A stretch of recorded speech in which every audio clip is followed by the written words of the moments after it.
But unfortunately, you're playing Magnus Carlsen, and he is a marathon man. Whoa! Magnus Carlsen lost some time! Are you kidding me? A big threat. This is getting crazy. Where is the checkmate coming in? Do you just... There we go. Oh, What? what a finish! That was sick from Alireza.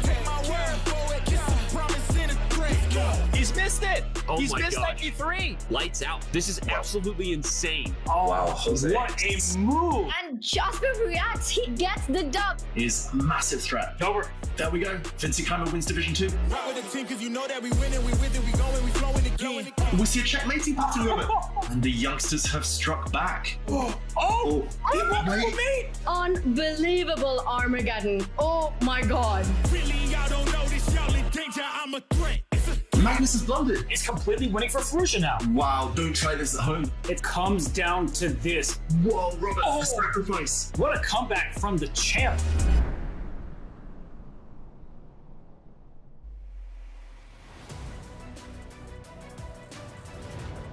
Hello and welcome everyone. Over the last 2 days, 56 players have earned their spot over the three divisions. Today, we kick off Division Play of the Chess.com Classic. I'm going to be your host, International Master Tanya Sachdev here. Alongside me, my good friend, the incredibly strong Grandmaster David Howell. David, we all know, you said it on Twitter, that this is your favorite tournament, the Champions Chess Tour. What are you most excited about today? Well, of course, commentating with you, Tanya. And as you mentioned, this is the highlight of the calendar for me, the Champions Chess Tour, all of these events. It's just the best players in the world playing one of my favorite time formats. Rapid chess guarantees the thrills, the spills, and it's going to be a lot of fun. That's guaranteed. Magnus Carlsen joins the fray as well. Just a bit of a bonus. We've got the three players who already booked their spot in Division 1 with their performance in the Chessable Masters, who will be entering the Players Arena today. And as we said, the Chessable Masters in the books. Magnus Carlsen won that one. He did his thing there. We are in the second event of the Champions Chess Tour 2024 with the Chess.com Classic. And then mark your calendars for all the upcoming events. The third one takes place in July. And then finally moving on in September to the final regular event. That will be the fourth event. And all of this, David, leads up to the season end final, the in-person final in December. That's the big goal. That's the big goal. That's what we're here for. The players, they know it's a long, long season, but every game matters. If you win Division 1 this time, you're there. If you gain enough tour points, you're there. So plenty to play for, Tanya, plenty on the line, and that brings the most exciting chess. And we had so much excitement already in the Chess.com Classic over the last 2 days. Dramatic chess in the Swiss and the Plains. It was blunders and brilliancies. We had Armageddon and mass slips. A day of some shocking upsets, hits and misses. Day 2 had us on the edge of our seats. It's day 2 of the Chess.com Classic. The more I'm looking at this, the more I feel really nervous about Maxim's position. The computer just announced mate in 12, by the way. That doesn't happen that often, but I had this mate in 12. Wow. Maxim shaking his head. Ivic is like, I'll take it. By the way, I think White can just take a draw here if you want. He does it. Rookie 7 before I can highlight it. He's just going to check his way into victory, sending Fabiano Caruana to D2. Velimir Ivic. Let the name be known. Uh-oh, opening the diagonal. And that's the kind of thing that can go wrong. Knight F1 check and then Rook C2. Is Jan going to find it? Oh my God. What a heartbreaking game for Sam Sebian. Is it mate or what? Oh, Rook. Wait, where's the win? Rook D. He didn't see it. Obviously, Wesley So got away with one here. This is going to end in a draw. The king just comes in. This is a good old-fashioned family fun. Block with the rook. This is the bridge technique. It's over. Alex, wait, what's going on? Ooh. F4? Oh my God! If Wesley So holds a draw again from a lost endgame, I'm going to lose my mind. Serrana is pissed, as he should be. Alexei played better chess today between the two players. Wesley would be the first to admit that, and Serrana finds the tactic. Amazing, brilliant chess. Everything falls. Wesley So will be headed to Division 2, and Alexei Serrana gets the job done in Armageddon. There you have it. Division 1 is going to be fun.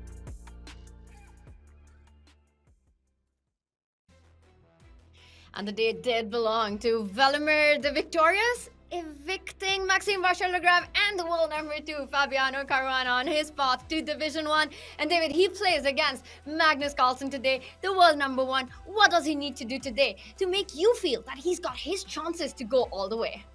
Oh, it's going to be tough for Ivic. So many household names here in Division 1, including Magnus Carlsen, his opponent, of course, but he just has to channel Ivic. The energy with which he approached yesterday, he ran the gauntlet. He defeated Maxime Vachier-Lagrave and Fabiano Caruana. If you can do that, you can do anything. So he has to believe that's first and foremost, and he has to make sure that Magnus Carlsen doesn't start strong. Magnus is a hard one to stop with the wind behind his sails. So for Ivic, as an underdog, he's got to use that as a superpower.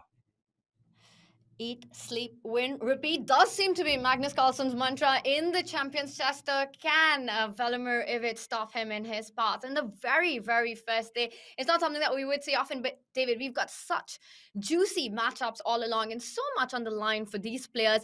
It's, of course, the winner gets that big ticket, the golden ticket to the season end final. But there's also a path to the finals with the tour standings, the very important tour standings. It will be the 4 winners of the regular event, as well as the remaining spots will go to the leaderboard, the players with the highest number of points, the highest number of tour points. And let's take a look at our tour standings, brought to us by Julius Baer, the official wealth management partner of the Champions Chester. We see there, right at the top, no surprises, Magnus Carlsen already punched his way. So, David, 7 spots remaining for that season and final. What are we expecting from this, and how critical are these tour points for the players? Well, money, of course, playing a big factor here. The players want to grab as much cash as they can, but the tour points equally important. Every single game matters, even as far down as Division 3 here. As you mentioned, spots still available. Actually, players not in Division 1 this time, they'll be hoping that Magnus wins again, opening up a further spot potentially to those tour finals. But many of the top players there, they're in Division 1 this time. They've got their lives on the line, the points on the line, and a lot to play for. A lot to play for, and it is that big ticket to the season and final. And we've got our tour standings there by Julius Baer, our founding partners of the Champions Chester. We, of course, thank them for their continued support of the tour. And David, in just a few moments from now, we will have the players stepping into the playing arena. We've got our big quarterfinals day coming up. But the players have already played some chess today.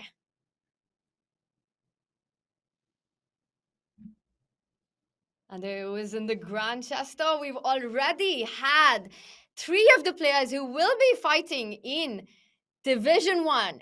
Magnus Carlsen, Vincent Keymer, Jan-Christoph Duda. They've already had a big day of chess in the Grand Chester. That's right, they've been battling it out for several hours already, playing multiple rapid games over the board. This is Vincent Keymer earlier in action. Magnus, he was one of the start players there, but just stamina is so impressive here, Tanya. Can they keep it up? That's the big question. Or can the fresher players who weren't in action earlier today take advantage of tiredness? The players, just this hunger, the thirst for chess, it's impressive. We see Jan-Christoph Duda that he also eliminated 2 big, well, at least kicked them out to Division 2 in the plains, taking down Daniel Dubov on his way to Division 1. And there we see the world #1. He will be in the arena in just a few moments. David, you pointed out, and Magnus Carlsen is ready to go. He's ready to rock and roll in the Chess.com Classic. David, it's also a time control with 10 minutes in a 2-second increment. Adjusting to this new time format, you've had a full day of chess. You already mentioned the fatigue factor. Is that something that Velimir Ivic can look at counting on to get his early win against Magnus? Definitely. I think Ivic will look at the fact that Magnus will have had these long games and already today, and Ivic will take confidence from that. I've been there myself. I've played tournaments and then gone online afterwards, had these long blitz, rapid marathons, and it is exhausting. So Magnus, he's a marathon man. I've said that before. He's superhuman almost, but it's not going to be easy. I think that's definitely going to add an extra flavor to this match. And Ivic there, I mentioned yesterday to Danny, I love that clock behind him. So focused as well. He should take heart from his results over the last few days.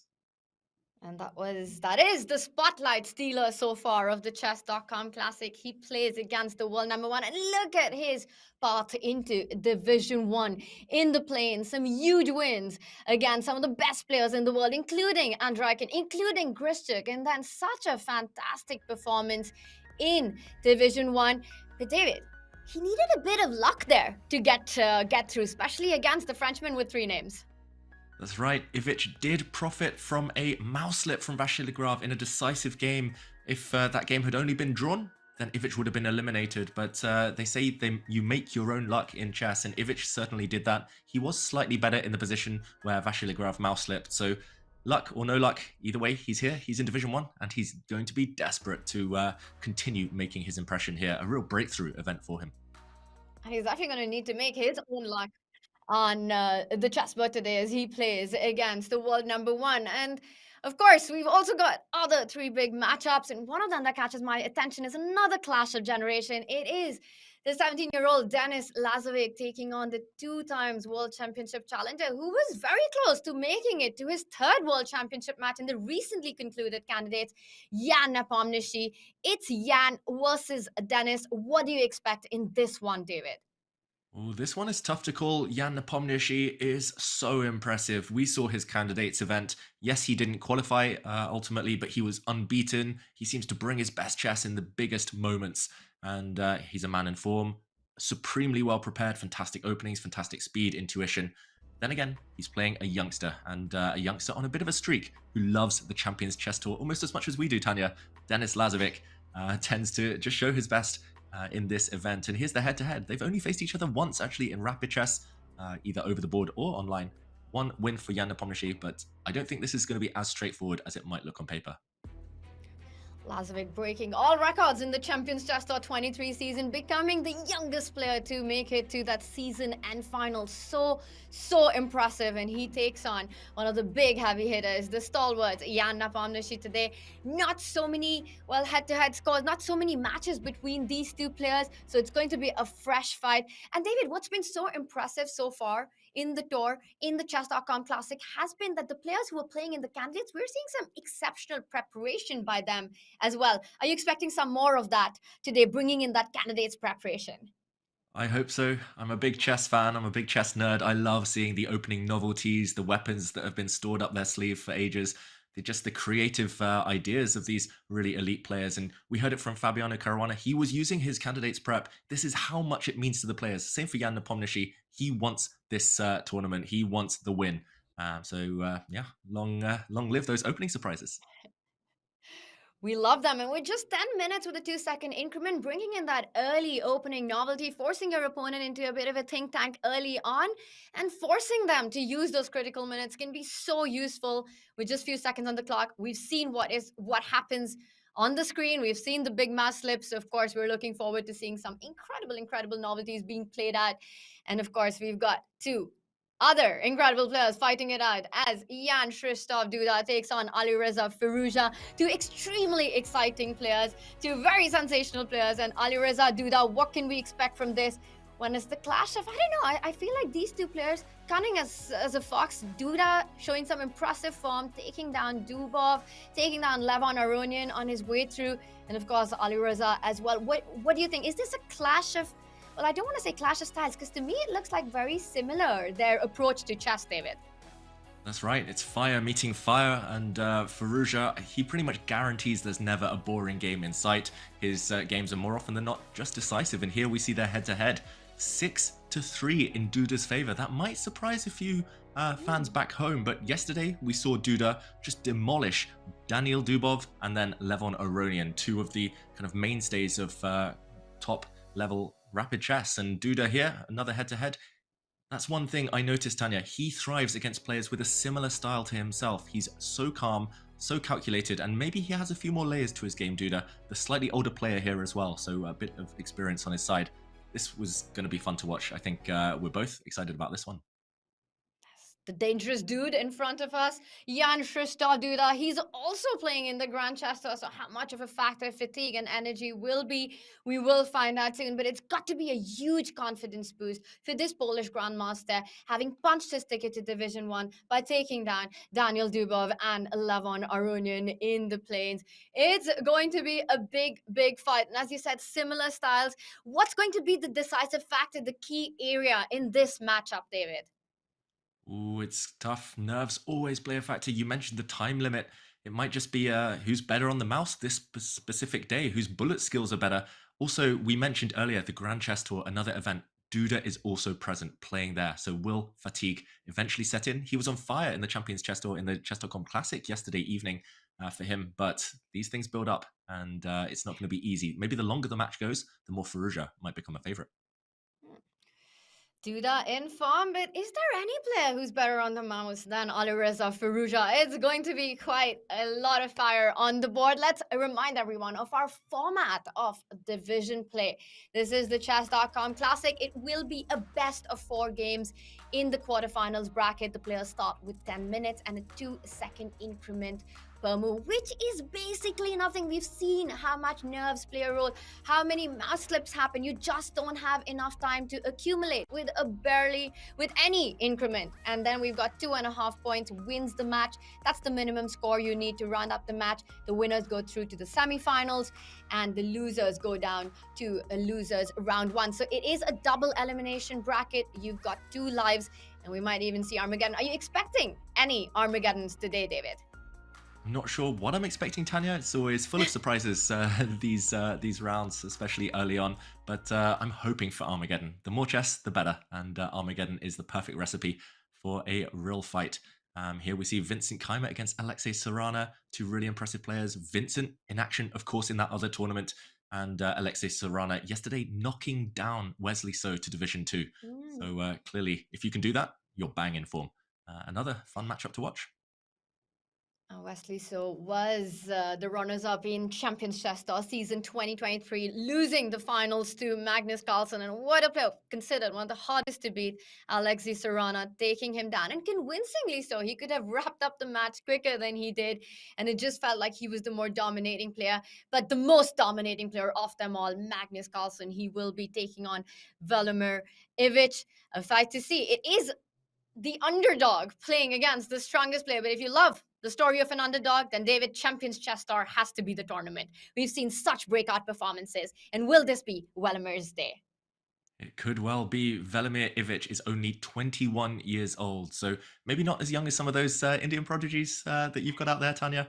Not as young as the likes of Gukesh, but still kind of in the early days of his chess career. This is going to be a great learning experience for him and potentially a big breakthrough, as you mentioned, if he can get the result. Magnus, though, does start with the white pieces. Magnus looks fresh, and Magnus, normally regarded as a slow starter, maybe having played those games earlier in the day in the Grand Chess Tour, will feel now a bit warmed up. So Ivic needs to survive the opening. You just got to take it step by step. It's a cliche, survive move by move, and you might get your chance a bit later. We see the Sicilian defense not backing down. Nothing too solid here. Tanya, this is going to be a fun game to follow. Game 1 of Division 1 is officially underway at the Chess.com Classic. It starts with the knight off, so promises to be a fun fight already. And Magnus with the bishop e2 approach, slightly cagey early in the start. Yeah, slightly cagey. As you mentioned, the white bishop just sliding to e2 here. It does signal that white might just castle on the king side. There we go. The white king slides across, and no opposite side castling, no tactical melee here with both sides just punting pawns down the board, throwing them forward, and kind of with careless abandon. Here it's more positional, so we expect Magnus to maybe adopt the Karpov approach, put a bishop on e3. Magnus loves putting a pawn on a4, a5. First he starts with a rook to e1. This one, it definitely feels like Magnus is trying to get a position, as they say. He's playing an underdog, a lower rated player. He wants to avoid any kind of opening debate. He just wants to get the pieces on good squares and play chess. Interesting, Tanya. I've seen him kind of really work these in his favor, Magnus Carlsen. So I'm inclined to say it's a good strategy as the higher rated player, just to get a maneuvering battle. What do you think?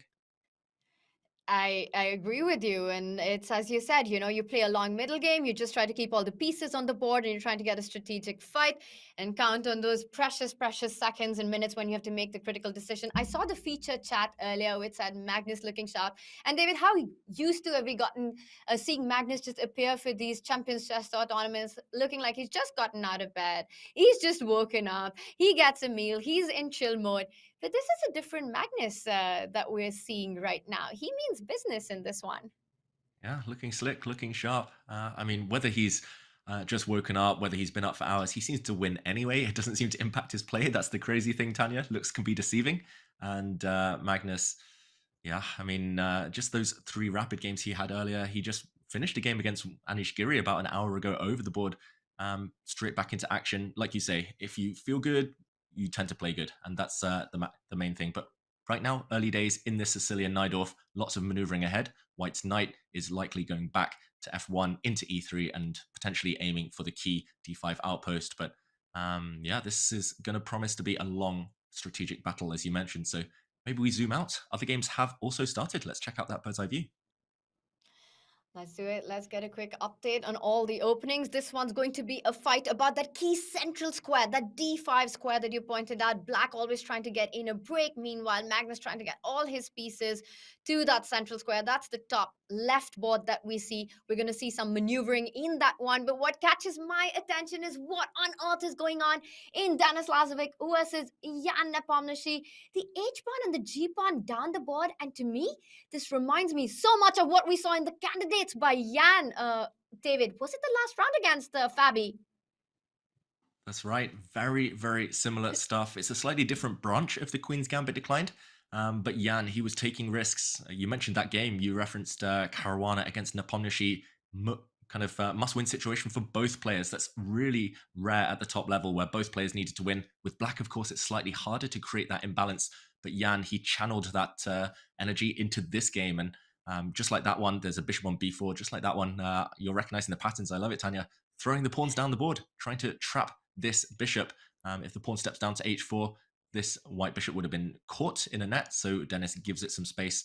Do you feel, Tanya, that he's also trying to play the opponent, Denis Lazovic, known for preferring maybe quieter positions? Do you think that's on Jan's mind right now? And this is something that we brought up time and time again, especially in the last season. How Denis Lazovic, he's such a strategic player, and that's what sets him apart from, well, his other 17-year-old contemporaries, where we see a very different approach, a positional, a more solid approach by him, incredible endgame play by him. And Jan here clearly trying to create chaos right out of the opening. Very ambitious play by Black in this one. And David, that's often a double-edged sword because you've committed so much on the king side, and that begs the question to be asked, what are you going to do about your own king, which right now is stuck in the center? Oh, that's the million-dollar question. I wish I had the answer there, Tanya. If I had the answer, I'd probably be playing where Jan is right now. Wow, he doesn't even care about the black king stranded in the center. He's going straight for the white king, which is also stranded for now. d4, big threat of capturing, unleashing an attack against white's bishop. Ooh, this is the most ambitious play I've seen with the black pieces against the queen's gambit for a long, long time, I've got to say. What do you think, Tanya? Is he going to block here, Denis Lazovic? Does he even have a choice? Opening the center feels double-edged. It's either very good or very bad. Tough choices already, and the clock playing a factor. We need to. Ooh. What a position we've got right out of the opening in this one. And you mentioned it right now. Jan Nepomniachtchi, just under 9 minutes. He's the one who's blitzing out the moves. And Denis keeps his king flexible with that last move, not only lining up against Jan's center king, but also eyeing perhaps a queenside castle, although would be very tempting to put that king to safety on the king side. I like this move. And Jan blocks the e-file, blocks any checks in it with a developing move. The speed, does it seem to imply that Jan is still in some sort of preparation here, David? Maybe, although Jan is maybe one of the hardest players to read. He's a bit of a bluffer, or he has been known in the past to bluff, just to continue playing fast, even if he's not completely in his preparation any longer. And there we see, at least very briefly, a question mark appear from the computer, not approving of Jan's decision. I have a feeling Jan's actually on his own, but he's trying to scare his younger opponent. And in rapid chess, we've seen it on multiple occasions. Having that extra minute or two towards the critical moments, maybe by move 30, move 40, that can be decisive. So Jan, I think he's playing a practical game more than anything. But Tanya, we talked about the king. This is definitely the most exciting game of these early winners quarterfinals, because it's just about this king. I have no idea where it wants to hide. Nowhere looks safe. This looks really terrifying for Jan Nepomniachtchi. It's fire on the board and allow Denis to jump in with that knight from d2 to e4, eyeing the dark squares around the king, hitting that g5 pawn. Things start to look incredibly scary for black. And David, if I was facing this position with the black pieces, I would think about getting rid of that knight. We know how strong an attacker the knight can be. Bishop takes knight, could that be on Jan's radar? It does give away the bishop pair. Does give away the bishop pair. It's a very open position, and you can imagine white's bishops raking across the board. Look how strong this piece is. A real assassin, a sniper from afar. But I agree, Tanya. Maybe there's more pressing concerns than the long-term bishop pair. And there we go. You're right. It's more about timing here. You save yourself a move, potentially. At least now your bishop is no longer pinned. And I wouldn't be surprised to see black just get the queen out the way and try to castle on the long side. I say that through gritted teeth because, I mean, where on earth is the king going to be safe? If you castle long, you might just get checkmated as well on the open c file. There's no way you're going to shuffle over to the corner. Yeah, you definitely can't go kingside either. It's the million-dollar question. Never going to be answered. Queen d5, though, is on the board. The most natural move. But what next? I'm expecting Dennis to just centralize one of the rooks. And the bar keeps creeping up. Dennis Lazovic with at least what looks like, according to the engine evaluation, a close to a winning advantage. And look at the speed that Dennis keeps on with the board. He sidesteps any pins along the d file, whether it was the rook coming onto d8 or a long castle. With the same idea, he's centralizing his queen, freeing up the bishop, also lining it up with the idea of the bishop stepping onto e4. That queen on d5, centralized, but also exposed. I think Jan Nepomniachtchi, this is backfiring for him. Yeah, I mean, he's either going to survive and do okay in an endgame, or he's just getting checkmated. There's nothing in between right now. It's very high risk. Not even high reward chess. It's high risk and maybe low reward chess here. You might survive to a slightly worse endgame. I think he just needs to try and beg for the queen trade. Because if queens are on, then it's clearly only the black king who's going to get mated. If a white queen ever lands on this diagonal, and then it's going to be, even this diagonal, then it's going to be checkmate. But not quite getting there yet, Tanya. Dennis wisely keeping the queens on, and he's actually ahead on time now, the youngster. Big surprise on the table.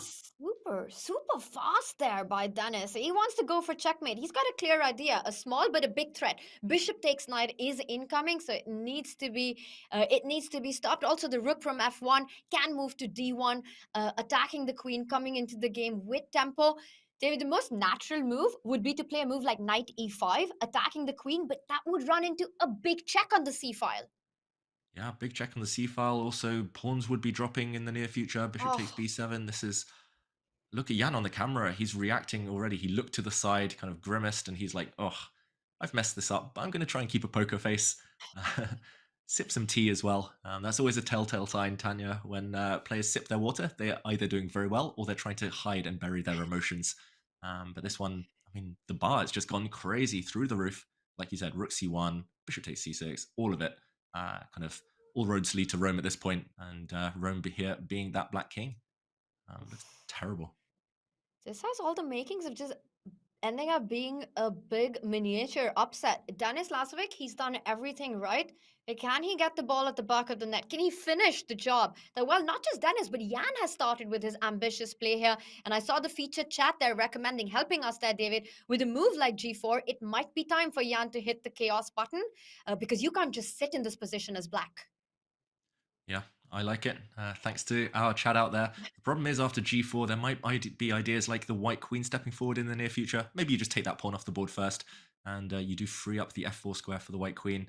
I agree. If you can press the chaos button, at least try to confuse your opponent, you might stand a chance. But I think Jan here, he's doomed either way. He does play your move knight e5. I agree. It might be the best shot, even if it does gambit a pawn. But at least now you've closed the long diagonal. The black king might try to shuffle towards the corner. And I say it again, reluctantly, because I think he's simply lost here in multiple ways. But Jan, yeah, it's self-inflicted. Dennis hasn't actually had to do anything special. We sometimes say Dennis the Menace, Tanya, like just confusing his opponents, outmaneuvering his opponents. Here, he's just reacted, and Jan has done the hard work for him. It feels like Black's suffering due to the fact he was overambitious in the opening. And it also feels like we've been calling out all of the last few moves that have been played on the board, but the bar keeps going up. It feels like it's just the most natural moves seem to be the one that make Black's position worse. Look at that. The black king lined up with the black queen in the center of the board, the d file. White is one move away. Rook d1 would be a killer move, but right now that queen on f3 is hanging with a check. Is there a direct blow, a knockout blow in this position, David? There must be, Tanya. I don't see it yet, but there must be. Even an endgame, even if you were to trade queens, you're probably just winning on the spot due to multiple attacks. You might just pick up a few pawns, but I'm wondering, do you just drop back the white queen? Do you kind of plant her forward into f6, maybe going in?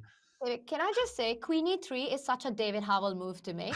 You know, you just go into this endgame, play for this long grind like a grandmaster, but Dennis has other plans.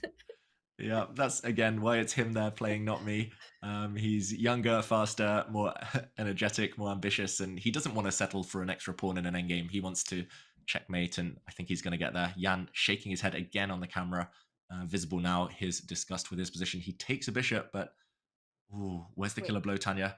Oh, just bishop takes e5, check incoming, rooks galore, all hanging now. And you Over. can't go bishop d5. Rook c7 is game over. Rook c7 is a massive threat on the board, just with a checkmate on e7. Yeah, good spot. I mean, I was looking for the material, but why bother with that? Bishop to c4. I mean, check seems to do the business, seems to win immediately on the spot. I'm sure there's multiple ways. Queen to d6 looks strong. Dennis finds This is another one. over. Yeah, I think we'll see resigns. And our first result of Division 1 any moment now. Wow. Demolition job, Tanya. Absolute destruction. And Jan Nepomniachtchi throws in the towel. He resigns. Dennis Lazovic gets the first win. It was a miniature. What a show by Dennis. What a start by him. If you love the underdog story, you've got to be rooting for Dennis. And what a start, David, that is. Yeah, it's the changing of the guard, the youngsters here. Dennis really stamping his authority, but Jan was overambitious in the opening and was duly punished. So I'm expecting a very different Jan Nepomniachtchi in the next set of games, especially when he has the white pieces. In the meantime, there's games going on elsewhere. We see that Magnus Carlsen game in the top left of this bird's eye view, the beautiful rainbow board configuration here. Magnus has a smaller kind of enduring advantage there with a better pawn structure. Bottom left looks like a really tense maneuvering game, relatively symmetrical. But Tanya, I want to take us over to Vincent Keymer against Alexei Serrano because, firstly, I see a bar that's going a bit crazy. I also see an open white king, an energetic black queen. What do you make of this position in front of us? I'm still getting over what we just saw on the Dennis board. I mean, what was that? That just finished before it even started. And Jan Nepomniachtchi just goes down and he's playing catch up to the 17-year-old Dennis. What a start we've had to Division 1. And David, love that you've got us to this game. Look at the position that we have. And it looks like Vincent might be on his way to also taking the lead in his match. Like you mentioned, the g4 pawn, again, ambitious play, but it's not out of attack. You really control some key squares. That's more of a positional move than an attacking move by white in these structures, taking away a key f5 square, a key h5 square. Yeah, that's a great call, Tanya. It's just because here the difference is piece activity. Yes, black has a beautiful, or looks like a really attractively placed queen, kind of eyeing up some weak spots in the white camp, but any weak spots will be easily guarded by white's rook. White's king is actually really safe, and the black knights are fighting for the same square. Black's pieces as well, the rook, the bishop, the other rook, they're all kind of snoring in bed asleep, while white's bishop is beautiful on this diagonal. White also has a pawn on e5 for space advantage. That being said, the more trades there are, the more I think Alexei Serrano will breathe a sigh of relief. Suddenly his bishop is out, it's woken up, and suddenly his rooks are connected. I could see this turning. I agree, Vincent, big advantage, or at least a really pleasant advantage, but Serrano is so tricky. What do you think, Tanya? Is momentum turning slightly at least? Well, space advantage seems so nice for white, but when you trade off more pieces, it does dilute. Now, I thought knight g2 traps that black queen, but it does have one square. After falling back, the h3 square, the queen can hide and run away, but it means that white would at least have a repetition if black was to capture with the f-pawn. Back and forth, knight g2, knight f4, but I have a feeling that Vincent wants more from this game. I don't think he's going to be happy with the repetition here. We do see pawn takes bishop on the board. David, be the prophet. Are we going to see a repetition? No, I think Vincent Keymer is way too ambitious. I mean, I'm no Danya, but I'm looking into the future here and I'm thinking he's getting hungry. He's missed his dinner. You know, he's been playing chess all day out there in Poland at the Grand Chess Tour. He's getting hungry for these pawns right now. And I've got to say, I'm really shocked by Serrano's last move. I thought it was a guarantee that black would have recaptured on e6 with the knight, because white's knight, if you compare them, I mean, simple math here, a knight that can control loads of squares versus a knight that simply cannot move. Why not trade those pieces off on the last turn? But yeah, now black's suffering with a really bad piece. And like you said, Tanya, it's actually a recurring theme. Knight g2 later might be even more effective. He's got it up his sleeve. Maybe the professional thing to do would have been to repeat that position once, show your dominance, and then play queen b3. But now Vincent right now, he's banking on a big advantage. This is a very juicy pawn. And likewise, this one on e6. I take my words back, Tanya. Momentum, it was slightly turning back in black's favor, but not anymore. Now it's going the other way. Knight Look at g2? the bar. What does he want Oh. after knight g2? He wants queen to h6. Is that the point? Wow. Clinging onto his bishop. It's been given a question mark, this last move. I mean, it does look so shaky. I agree with your instincts here. It feels so wrong for black. The queen is so offside. How to punish? Oh, it's happening. It's happening. Your line. It's happening. But Wow. F4 for the score. David, are we going to see a rook left from the third rank going over to h3, trying to trap that queen on h6? Ideas of rook f3 or rook c3, rook h3, screaming out right now from my screen because of the arrows that you've marked. I won't lie.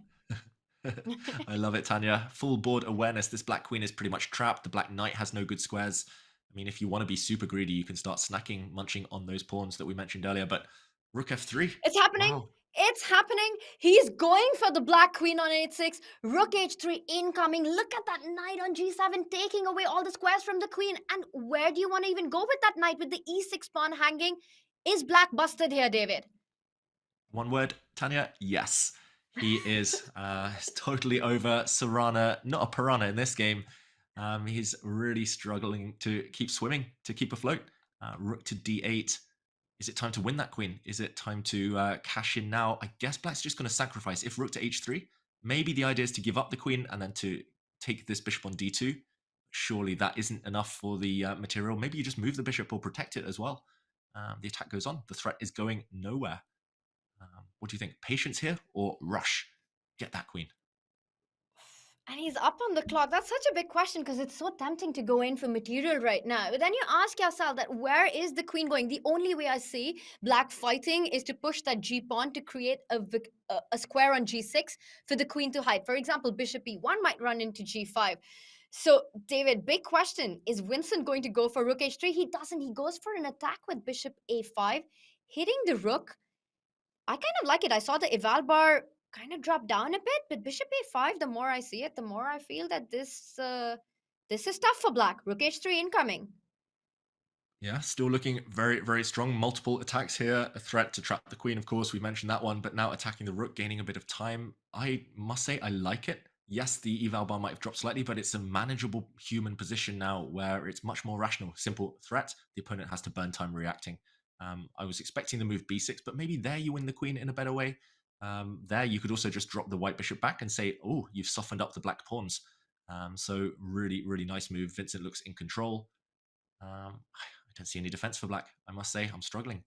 To d5, he still wants to give up the queen, but now it's a much better version for white, Tanya. There we go. He traps her. 100%. Imagine that black rook on a5 and compare it to that black rook on d2 if Vincent would have gone for the queen on the last move. Definitely feels like a way better version, and we can see that we will see the queen being given up by Serrana here. No squares at all. The g-pawn and the f-pawn taking away once again. Full board control by Vincent. And David, Vincent is such a strong player, but this is his first time playing in Division 1, and there we see it has appeared on the board. And he had a fantastic run in the Chessable Masters. He won Division 2, and he's gotten off to a flying start in this one. That's right. Vincent was impressive, defeating Levon Aronian in the final of Division 2 last time out. But yeah, he's earned his place in Division 1 and he's continuing to impress. Serrana, European champion right now in Classical, I think in Rapid and in Team Chess. He's no easy customer, but Vincent really proving that he's here to fight. I'm expecting the rook to land on d7 in the very near future. Tanya, maybe we zoom out of this one. We've praised Vincent. I'm going to say he's going to win this game. I think, well, commentator's curse, of course, is the only thing that can stop him now. But let's check out the other games because Magnus Carlsen has assumed a winning advantage right now against Velimir Ivic. Ivic also down to just a few seconds on the clock. What do you think? Is it We gotta go right now. We gotta go right now. Ivic with 5 seconds on the clock. He's hitting Magnus's rook on d6. If Magnus picks up the black rook on c4, Ivic will take the rook on d6. And notice how that bishop on c5 gets pinned to that queen on c4. I still like that position after queen d5 though, David. What are you expecting? Do you think Magnus is going to go for the exchange? Or will he keep the pressure on? Just simply sidestep with the rook. That's a very good question, Tanya. He could also move his rook, and the black rook is almost trapped. It lacks squares. It's severely stranded behind enemy lines here. Magnus does keep his rook intact. I liked your line. Simplify the equation. I think white would have won a pawn in that regard, but he's also eyeing up. There we go. Magnus gets there first. He's eyeing up the f7 pawn and all sorts of mating patterns around the black king. Wow, Ivic loses on time, but it was a lost position nonetheless. Magnus clicking into gear, Tanya. The clock was least of Ivic's problems in this game. Magnus Carlsen continues to do Magnus things, takes the lead, and he did make it look pretty easy out of the opening. Playing a simple setup out of the knight off, getting that small advantage, controlling the d5 square, but we've got action on. For Ivic, it's been a tough start. We'll see if he can manage to level the score against the world number one. Where do we go to next, David? Your call. I vote that we go to the game we haven't really explored yet. It's Alireza Firouzja against Duda, because this one was actually really quiet. We mentioned it was super symmetrical, quite dull for most of it, but it's just exploded, Tanya. A question mark on this last move. What's happened there? White, is the exchange up? He actually had multiple pieces attacked on the last turn, but despite his material advantage here, Firouzja is suffering. The white king is so open, the black knight ready to pounce into some beautiful squares. White's king is so loose. This pawn is now up for grabs. Yeah, I think you can go for this because knight h4 was a massive threat. No time for white to go and grab this black rook, which was hanging. What do you make of this? Can white survive? Literally no time for white. Firouzja is playing this position with his king in the open, the black knight and queen and bishop looking at a combining attack against it with 5-6 seconds on the clock. He pins it. That was a sacrifice. What a move that was, David. Oh my god, the moves are just coming in really quickly. Duda sacrificing piece after piece. First the bishop, now the rook. Yeah, the white queen was tied down. She needed to keep defending her rook on f3 because there would have been an attack on both of the white rooks. Knight h4 landing now. Rook g2 is coming, and wow, another flag, Tanya. He flags. Alireza Firouzja, considered one of the fastest players on the planet. He goes down in game one against the king of chaos, Jan Krzysztof Duda, getting that first win. But David, it wasn't about flagging. The position is busted for Alireza. Position was busted. The white king was doomed. It was about to get checkmated or just huge material losses incoming. So that game, really well played. Duda, bang in form this Chess.com Classic tournament. Let's go back to the remaining game, Vincent Keymer against Alexei Sarana, where again the bar rises. It got messy for a while. Vincent's king is a bit open. Watch out for some bishop checks. You've got to be really careful here. Keep your king safe if you can, if you're white, but white still has the queen for rook and bishop advantage. Oh, Tanya, this one's still alive. Alexei fighting well. It is, because he does have an extra pawn as well. So if we do the math, it's actually quite balanced. You've got a rook, a minor piece, and a pawn against the queen. So that's 9 versus 9 in terms of points. I think it also comes down to king safety. For white, you've got to create threats against the white king. And right now, Vincent trying to keep things under control, and that's been avoided. Well, avoided, I don't know, but it's a blunder, David. What's going on here? Yeah, this is hard to spot. The blue arrow appears. The computer spotted bishop g5, and there was an attack against the white rook. Suddenly, wow, there's tactics galore. White is counterattacking against the black rook. Not the best, this last move from Sarana. I think there was actually some checks, some tactics for black to gain even more material, but now it's just that imbalance facing off. It's literally just the queen versus the rook and bishop, and the knights kind of balance each other out right now. Can black hold? The problem is black's pawns are a bit loose. The e6 pawn, the h7 pawn isolated.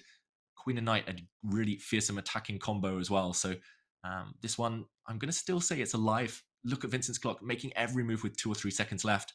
Tanya, do you think that's going to play a part? Will we see a third player lose on time in this round? This is going to be so much about the clock. The other games, the positions were busted, but this one is a game for all 3 results, and players are playing on seconds. And I think David, the clock is more important than the board right now. The g4 pawn is so important. So many of us would just push it forward, but it controls the black knight from jumping into the game, controlling that f5 square. So very hard for Vincent to find a winning plan with just 7 seconds on the clock. That's right. His only winning plan is to get greedy, go grab those pawns. That's what he's trying to do. He's eliminated 1, now 2 black pawns, but his own g4 pawn has fallen. I think he's doing a good job, Tanya, here. The black rook is now less coordinated. And, okay, knight trade, yes or no. You can jump forward with a knight check. He's going for checkmate here. Oh no, he's getting greedy instead. I can feel it. There's a blunder incoming. David, with just seconds on the clock, things can go so wrong once Black starts checking the White King as well. And it's his chance right now. Can Serrano create a mess? Can he create coordination between his Rook and Knight against the White King? That's the big question. I agree, Tanya. A blunder is in the air. Serrano, though, playing again every move with 2-3 seconds left. I love what Vincent's doing. Walking the White King to safety. He'll land on A2. No checks around there.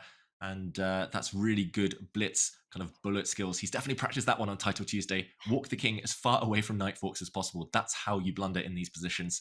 And he's maneuvering really nicely with the White Queen. At some point, the pawns will start running. The White A pawn might be the winner.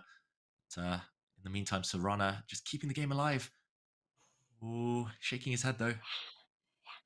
Because pawns are falling off the board for Black. One by one, Vincent has picked up all of Black's pawns, and that king and knight setup, as you pointed out, so important, as far away from any checks as possible. Also keeping the king on the light squares, a different color than Black's bishop there. So very safe, and the pawns are coming down the board for Serrano.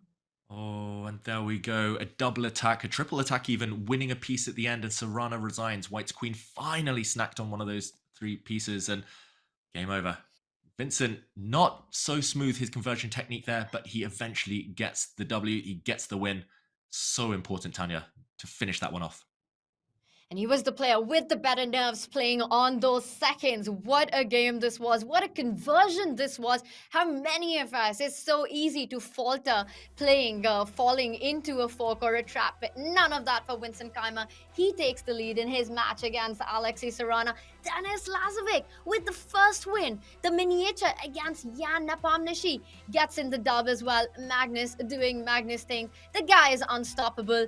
Will Vladimir Ivic be able to level that score? And for Alireza Firouzja, the same question against Jan Krzysztof Duda. David, are you expecting some turnarounds in these upcoming matches as far as the scoreline is concerned? Definitely. I think some matches may be more likely to turn around than others. It feels like Magnus Carlsen is in top form right now. Most of all, Tanya, I want to celebrate how fighting these players are, how ambitious, aggressive they've been. No draws. The players have forgotten or just don't want to play solid. They've forgotten how. And this one, I think Jan Nepomniachtchi, we just saw in front of us right there, he is the one maybe with the most pressure on his back. He's playing a youngster, but he does get the white pieces. And if he is able to get back in the zone, back to his best, maybe this is where we will see the bounce back, the revenge. But early days, Tanya, just fun games already and so much drama. Super fun games there. And for Jan Nepomniachtchi, it has been no fun at all. That was an absolute disastrous start for him. He needs to switch it up. He will start with the white pieces. David, it was fire on board. Which player impressed you the most in game 1?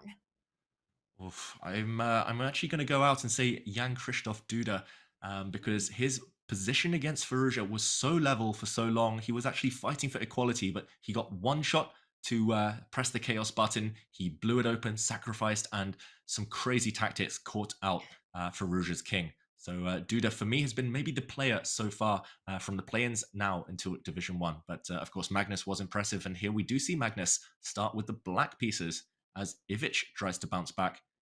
Magnus not reacting yet. Looks like he's typing, maybe talking to one of our arbiters.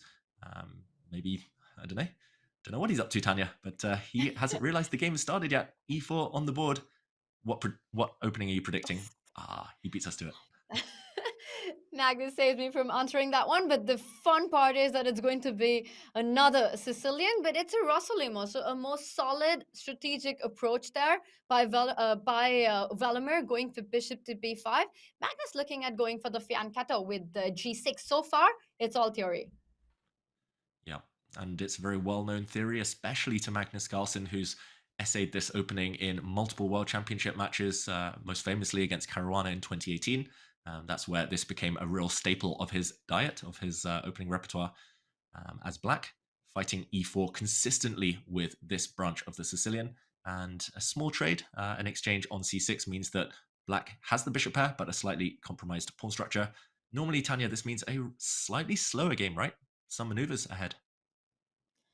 Absolutely. And it's all about the bishop pair, the pawn structure that you're pointing at. And right now, with that last move, a4 and a5 coming out, taking more space on the queen side by Valimir before he decides to put his king to safety. And also keeping the knight, the queenside knight on b1, flexible for development. It's so important, David, for Valimir to make use the most of his chances in this game with the white pieces. He can't take a slow, stop the bleeding approach. Every white against the world #1 counts. That's right. And every move counts in this type of position. He definitely doesn't want to take a slower turn, as you say, because against the best players in the world, if it becomes a bit slower, if they can dictate the pace and choose when to switch things up, when to start accelerating, then things backfire very, very quickly. So you definitely don't want to play too safe, play for a draw. Magnus would, I think, take things under his control there. That being said, here, he's gone for the Alpha Zero approach. He's pushed one of his rook's pawns forward, the white pawn to a5. He needs a follow-up. He's pushed a pawn to b3. I mean, Magnus is such an expert in these types of positions. He'll put a knight on d7. Maybe he'll start with a move like bishop e7 or h6, just to cut out white's knight landing on g5. But yeah, no pawn breaks in sight, and that means the position will remain closed for a long time, at least for the foreseeable future. Tanya, it feels like opening battle. Oh, I'm going to put you on the spot. Who has won the opening battle? It's hard to say because, as you pointed out, the a pawn up the board, it's Alpha Zero against Alpha Magnus. Very tough to bet against Magnus in these formats, but I do like White's position. The bishop coming to b2, the knight jumping onto c4, the e5 pawn being a little tender. It just feels like the next few moves are slightly easier for White to make. So far, I would pick White, David, but seeing who's on the other side of the board, that's not an easy answer. Yeah, maybe that's why I'm biased right now. I've seen Magnus have this exact opening, this type of pawn structure, more times than I can count, more times than I've played chess games probably at this point. But knight back to d7, reacting to the threat on e5. Likewise, I'm expecting bishop to b2, just as you are, and Magnus might defend that with a pawn or with the bishop. What do you say? It looks like the rest of the games have started. This is going to be a slow grind. We'll check back in on Magnus a bit later, maybe. Let's do it. Let's bring up our bird's eye view and check in with our other boards as the players are playing catch up. We've had 4 decisive games in round 1. So 4 players are trailing currently. And David, there we have it. We've had a look at the top left Magnus board. Valimir there. He's got to try to level the score. What catches your attention? Where do you want to go to next? Wow, so many quirky openings. Top left, we saw Magnus' Sicilian defense. We saw a Dutch defense by Alireza Firouzja, and we see a Nimzo Indian on the bottom right of our screens. But I'm going to say we have to race over to Jan Nepomniachtchi against Denis Lazovic, because I don't even know what I'm seeing. There is pure chaos on that board. It's a Berlin defense, but the least boring Berlin you will ever see. And White sacrificed a piece. Whoa! Look at this, Tanya. There's a battery, though, and an attack against this Black Knight. Watch out, checkmate in 2 is threatened. A huge threat, not only queen takes knight, but knight takes bishop coming in with a queen takes pawn checkmate. And that was a piece sacrificed by Jan Nepomniachtchi just when you called in to check in. David, if it's possible, if you can just do a quick action replay of what just happened. Yeah, we actually saw en passant, everyone's favorite move. We saw pawn to c5 just a couple of moves ago, attacking this white knight. Jan took the pawn en passant as if it just moved 1 square. And after a simple recapture, this is where maybe Denis had missed it. Knight takes c6, a sacrifice, a whole piece here just to deflect the black knight from the d3 square. Now, again, as we mentioned, h7 indirectly attacked and the black knight no longer defending its counterpart. We see a bunch more moves. Bishop f5 from Denis Lazovic, so quick. Knight takes bishop, check. No time to take the white queen. The white queen recaptures a piece, and this is the endgame we're left with. 2 knights against 2 bishops, Tanya. Who are you preferring? I love the 2 bishops. I love that the game is open. The d6 pawn is an eternal weakness to watch out for. But on the other hand, look at those 2 knights at the center of the board. For Denis, those are stallions right now. Knight d4, knight c4, taking away so many key squares from the bishops to come into play, putting pressure on the b2 pawn. Right now, the f5 bishop is hanging. I'm expecting a retreating move like bishop to d3, trying to come back with a tempo. And I think Denis means to answer it with knight to e5. Tempo for tempo, David. Yeah, tempo for tempo, dancing knights in the center of the board, dancing queens there almost. But yeah, this is just really hard to evaluate. Normally, as you say, most players would take the bishops, slightly better pawn structure as well for white, but those are long-term factors. Short-term, the knights are active. and Lazovic needs to keep them that way. As soon as you start retreating with the Black Knights, you're worse. You're going to maybe just suffer for the rest of the endgame. So I like your knight e5 move even here, attacking that bishop, or just maybe get those rooks to open files, try to land a knight check, get rid of, trade off one of those bishops. I think Jan's probably only just now in the last couple of moves, Tanya, left his opening preparation. He's only spent a minute. Dennis, though, reacting really well, I've got to say, to those really nasty tactical surprises. But David, we saw that exact storyline, that exact narrative in game one with Jan blitzing himself out to a lost position out of the opening. So it's so hard to say what's really happening with the clock situation. Jan used barely about a minute, a little over a minute to get to this point. A pleasant position. But if Black is able to keep up the activity with the two knights, and we see knight e5 on the board, and look at that. White's got all the pieces on the first rank, the king, rook, the two bishops, and the rook. And look at the Black Knights. They keep jumping forwards. Dancing Knights, you called it, David. I think Black's managed to equalize this endgame without too much trouble. I agree. Appearances can be deceiving sometimes. Those white pieces are all long-range pieces, the rooks and bishops, so sometimes they do a good job even stuck on their first rank, but right now they really need to wake up, and Black's Knights have been the ones doing their exercise today, their 10,000 steps. They've been dancing around the board, and okay, bishop d2, sneaky tactic. Knight takes b2 though. I guess bishop c3 would win a piece there, Tanya. Wow. Really nice spot there. And I think you have to continue the line that if you take on d1 at the end of it, David, you don't recapture the d1 knight, but you actually pick up bishop takes d4, and the knight on d1 is trapped behind enemy lines. Wow, this is looking into the future. Really, really sneaky from Jan Nepomniachtchi. Quite an obvious tactic once you see it. So I don't think Denis Lazovic will blunder by taking this pawn. But yeah, bishop d2 is creative nonetheless. That's not an obvious one for white. So really, really nice play. Jan, if he lands a bishop on c3, nice square, then he might start to stabilize and unravel his pieces. He needs to drive back these two stallions, though. First of all, this is the calm after the storm, Tanya. There was a traffic jam on the first rank, and now we see a traffic jam on the d file. Bishop c3 would be a really nice consolidating move, and I think that's what Dennis is playing against. If you go bishop to c3, he's eyeing that check on e2 with rook to e8, knight e2 would at least neutralize Jan's bishop pair advantage. David, this one looks like it's going to be an endgame grind.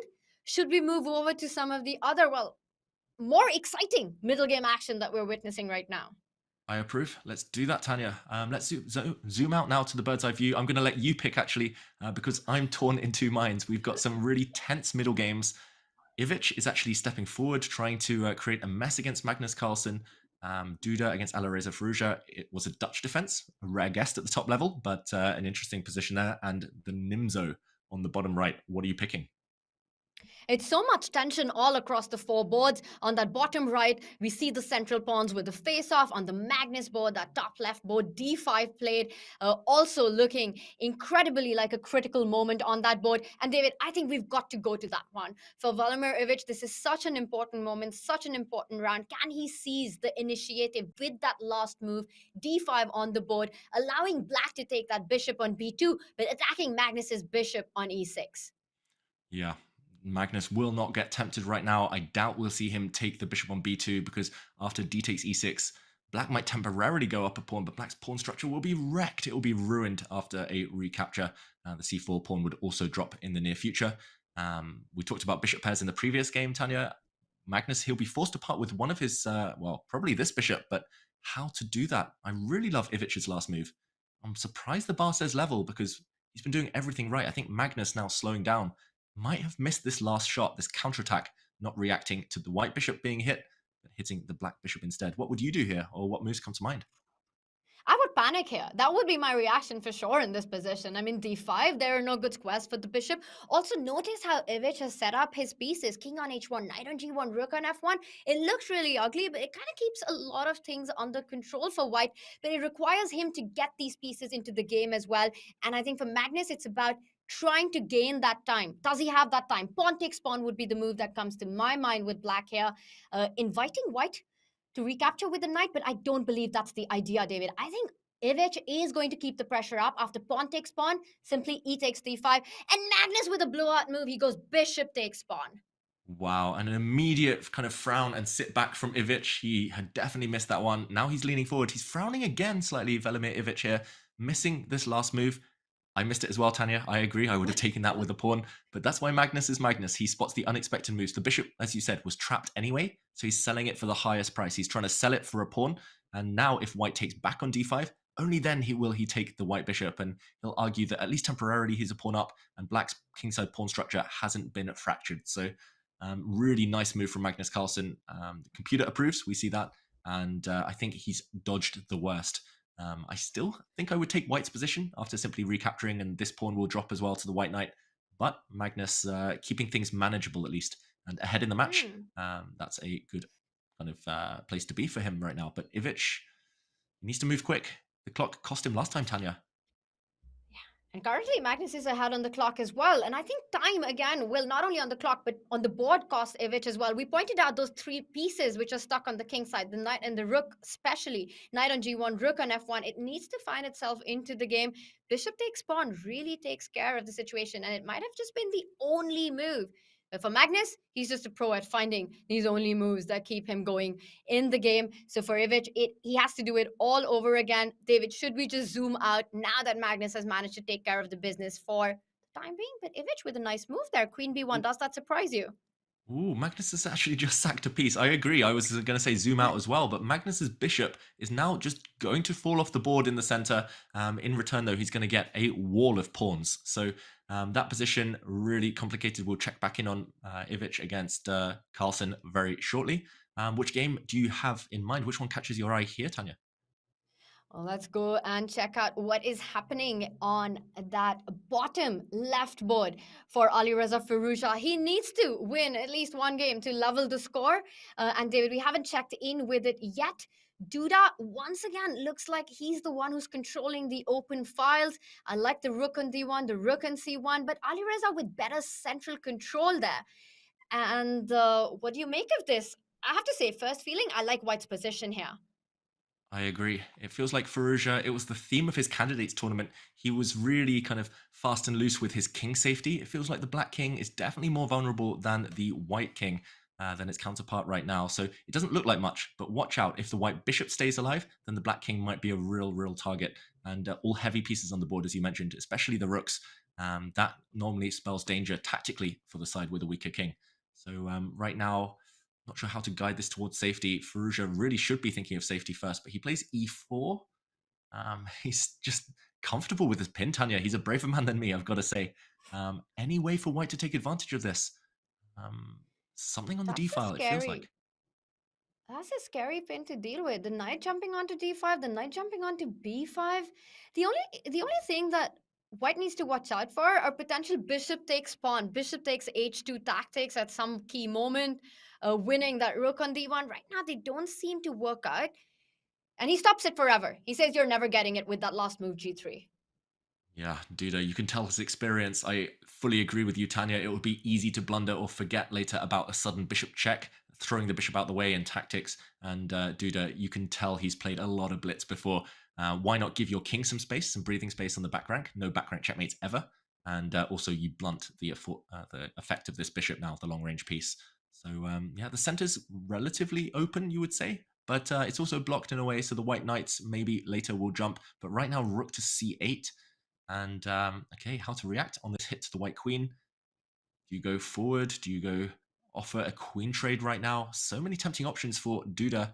And a bit up on the clock. Feels like no risk for white here. It's definitely white applying the pressure.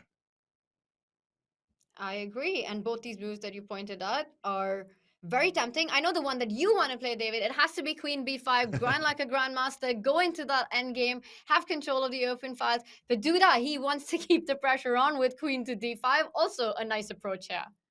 Yeah, you know me too well, Tanya. I would have played that without even thinking. Queen's off the board and get into the endgame. A slightly better position, slightly more compact pawns and no risk, of course. But Duda is a much more ambitious player and big threats potentially on the D file, as you mentioned. Knight b5 definitely in the air, and black is rather tied up. Black is struggling to find moves. This black rook on the 6th rank is pretty much tied down, defending his bishop forever, or at least the near future. Ooh, feel like in Blitz, this is easier for white to play. I don't know about you. The clock's ticking down, slowly but surely. Firouzja, he's I going to have to defend agree. well. He has to defend well. He's already down in the scoreline. But David, I want to draw your attention to the Magnus board. And if we zoom out and bring in our bird's eye view, there are big, big developments. And to me, it looks like Vladimir could be on his way to score that comeback right now, right here. Take a look at that top left. That's material advantage for Vladimir. He's up an exchange right now. Wow, Magnus Carlsen down on material. And I guess he's got the clock in his favor. Big, big warning signs. This last move given a question mark. I'm not sure what was better. He's activating the white knight. But as you said, Tanya, it's a white rook for a bishop and pawn right now. So white is up. Maybe black can take this pawn on e3. But white can also give a check and recapture one of the black pawns, which is really weak. Yeah, I totally want to discard the evaluation bar. I think this is very much a white advantage. It's only about how big the advantage is. This could shoot off the scales if Magnus isn't careful right now. I agree with you. In practical terms, this is horrible for black. Ivic, It's real surprise package. the guy took down Maxime Vachier-Lagrave and Fabiano Caruana to get to Division 1. And on paper, he might be an underdog. But with that performance, you know he's one to watch out for. And with that last move, an inaccuracy by Magnus, giving Vladimir's pieces so many nice, juicy squares. And he jumps into one of them. Knight d4. Queen a3, attacking e3. Can white start getting greedy with queen c8, queen c4, picking up his own, well, an extra pawn on c4? It looks that way. Some calculation is needed at the end of the line. Once you take that pawn, the white e3 pawn will drop. So it's about whether you want to risk it now, go for glory. If you want to stabilize and kind of postpone the tension, maybe you kind of give a check and drop the queen back to defend this pawn. But multiple ways of pressing the advantage. I quite like your one, Tanya. It feels like white's ready for the action to happen. So why not initiate it now? But knight c6 instead. Oh my gosh, I think he's got checkmate on his mind. He's got Magnus's king on the mind, and when you go for the king, you better not miss it, as Magnus Carlsen famously said it himself. Knight e5 is incoming, David, with big pressure on the f7 square. 40 seconds for Vladimir. How much of a factor is that right now, given the position, the material advantage for him? It's huge. I think the clock is the only thing that might stop Velimir from bouncing back, as you said, and taking down the king. Taking down Magnus Carlsen, because f7 is pretty much indefensible long term. The black knight, the black bishop cannot defend this pawn. So if Ivic can get to it, it's simply game over. That's why Magnus retreats, realizing the black queen was too far offside. It was too far divorced from its own king. You need to kind of stay nearby, protect your own king. So a good defensive move from Magnus, but even an endgame, even in the near future, I don't think now, but at some point trading the queens off, black will likely suffer. I'll stop it soon. David and endgames. Tell me a better love story, chat. I'm like a broken record. That's all I think about. And he goes for it. Queens are off the board. Ivic agrees. Queens are off the board. He's up in exchange. Well, e3 pawn is tender. He needs to support that pawn. And right now for Magnus, once the f pawn moves to f5, at least you've consolidated your own center, David. Yeah, I did say don't go for it this very moment, because now the white rook has to go passive. And like you say, Tanya, great call, f5. You've connected your pawn chain. The black king is coming. And the problem is you're also facing an endgame expert, Magnus Carlsen. I think what he should have done, Ivic, maybe was wait a move or two. He could have traded the queens pretty much at any moment. So first he could have played moves like g3, got the white king closer, activated his rook, and then traded queens at will. Now he's pretty much got the worst possible version. And we see the bar sliding. Ivic not happy at all. The white knight's also trapped, Tanya. Where's the white knight going? It's running out of squares. That's a great question. The white knight is trapped. The white rook is trapped on e2. You're up in exchange, but none of your pieces are playing. And Magnus has managed to do some wizardry here on the board, down materially, but is the one who's dominating the position. And right now he can take on e3, coming in with the tactics. Knight takes pawn in the air. Wow, I think he can go for it, and quite happily go for it. Remove the defender, take this pawn with a check, most importantly, and then take the white knight. Black would then have a bishop and 2 pawns for the white rook. And wow, Magnus goes for it in a different fashion. He locks down the queen side. He's actually only got 1 pawn for the exchange now, but black's knight looks so dominant, Tanya. You can understand why Magnus would go for this. Soon these pawns will start running. G5, F4 ideas are going to be on the board. White's rook still stuck defending that C2 pawn, and he's got 6 seconds to hold this position. Magnus doesn't only have the incredible ability to win winning positions, but he's also able to turn around worse positions. How do you beat this guy? Oh, you might not beat this guy, especially not in this position. Now the black pawns can start running. You're right, it's that kind of Magnus magic, the endgame wizardry. Now the pawns combined with the knight. It's no surprise that the eval bars collapse. Magnus even kind of shrugs his shoulders and says, okay, I know I'm winning, but it's just about conversion now. 6 seconds. Tanya, we've got to say, it was the clock again. Maybe it was that queen trade that I was advocating. Ivic rushed, and he's allowed the momentum to slip away. Magnus turning the tables, as he always seems to do. And it was a great call by you that would be a bad moment to go for it, where White would end up with a worse position regardless of being up materially. And right now we can see it's Magnus's king, it's Magnus's knight, it's Magnus's pawns that are playing right now. D4 can be picked up simply. Who's stopping the pawns from rolling down the board? F3 check incoming. Magnus doesn't do either of these two things. He's going for the C2 pawn. This is a Magnus Carlsen show. Yeah, Magnus Carlsen show. I keep trying to highlight pawns you can grab, but then they get protected every time you want to start grabbing them. And oh, wow, look at that dancing knight. We talked about knights on the other board, but Black's knight just as strong as the white rook right now. Normally not the case, but here Black's knight, because of the fact it's protected and has so many outposts to jump to, this looks over e3. I guess his idea is to play king to e4 and to throw his pawns even further down the board. I don't think that's Love it. possible to prevent. Knight e5 as well looks very strong. There we go. Centralization. Magnus pushing those pawns to glory. Surely it's over, Tanya. Surely. And the thing is, when you're playing against Magnus and you have this position, in your mind, you already feel like it's over. He's just coming in with his pawns and the king and the knight. And how are you guarding all of this with just 4 seconds on the clock? Magnus putting pressure on the f3 pawn, knight d2 taking control of all the squares. Are you going to rush in with e2 check? Magnus says, not just yet. f2 comes in. He queens. He wins the game. This is busted. It might be Magnus in 3 in this one, David. It looks that way. Magnus is on the brink now. And, okay, Ivic has just resigned. White was actually almost Zugzwanged. If the h-pawn wasn't off the board, it would be stalemate. Unfortunately, you had to push that pawn. And Magnus, 2-0. He turns it around. It looked like he was in danger, Tanya. Wow. Was that the players we heard there? I can... Magnus, did you just... Can you hear that? Magnus, can you hear us? Magnus, blink twice if you can hear us. The players can definitely not hear us. We've got all the fair play cams, and I think there was a little bit of a tech leak right there. We could hear Magnus just for a short moment. E2, you really nicely pointed out this very well could have been a stalemate had the h-pawn not been there, but because of that, this is game over, which means Magnus takes a 2-point lead in his match against Vachier-Lagrave. David, we've got one more live game. No, we've got 3 more live games remaining. So let's jump over. Another exchange done, but this one looks like the rook is far stronger than the knight. It does look that way, although the black knight is anchored and it's on a beautiful outpost. So in order to win this, you might have to be quite sneaky, quite clever. And the white king is so far into the black camp, though, that surely you will be winning. And also, look at the clock. Look at Denis Lazovic there, struggling with 5-10 seconds left after every move.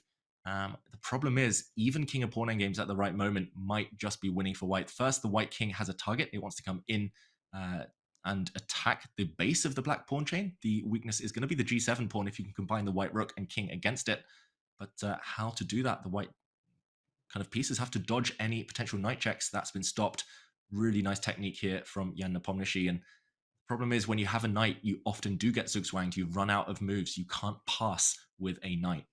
So here, just waiting even for Jan Nepomniachtchi might force the black knight onto a bad circuit, and then you can go for that winning plan of picking up the g-pawn.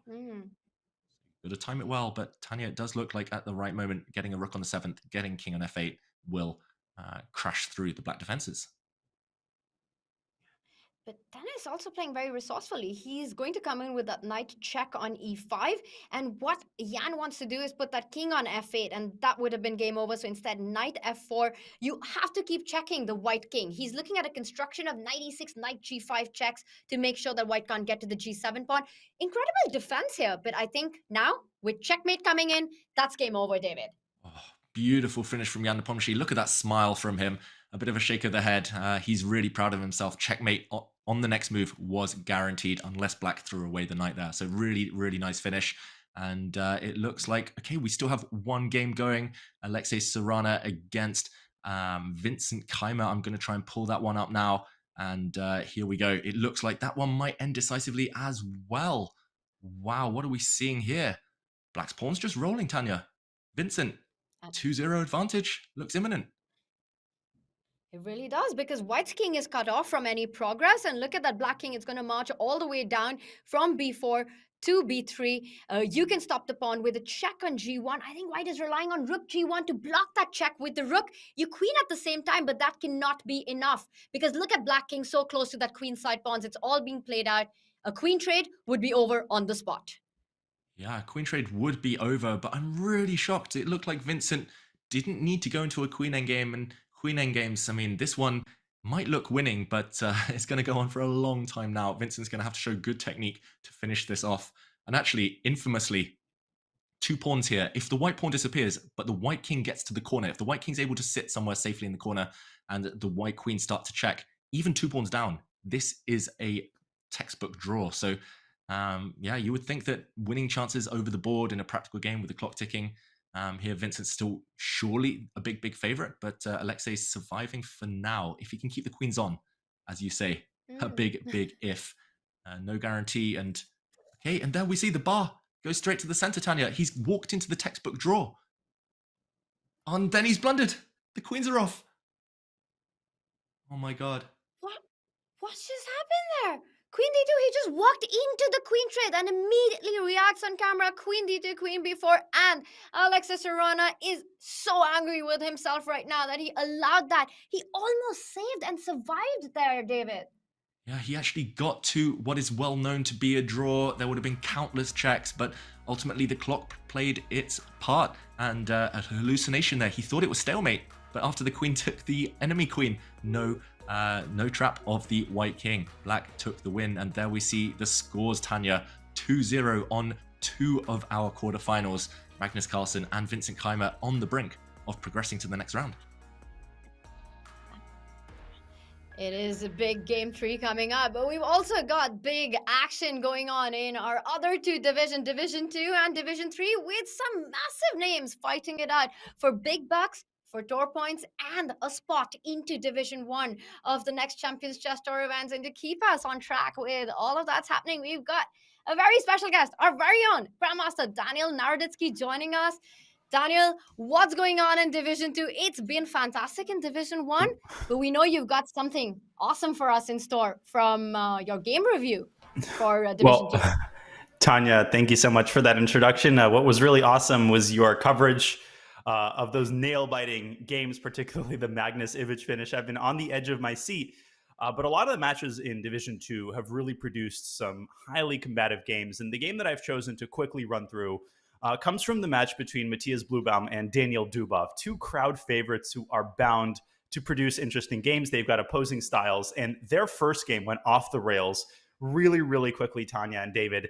I'll start from move 14. This is where Matthias Bluebaum throws his pawn up to e6, creating massive tension in the center. He jumps in with knight g5, and Daniel Dubov says, I don't care about anything going on the king side. Now Bluebaum plays knight takes h7, hoping for king takes h7, queen to h5 with imminent checkmate. But Daniel Dubov ignores that as well and jumps in to e5 with his knight.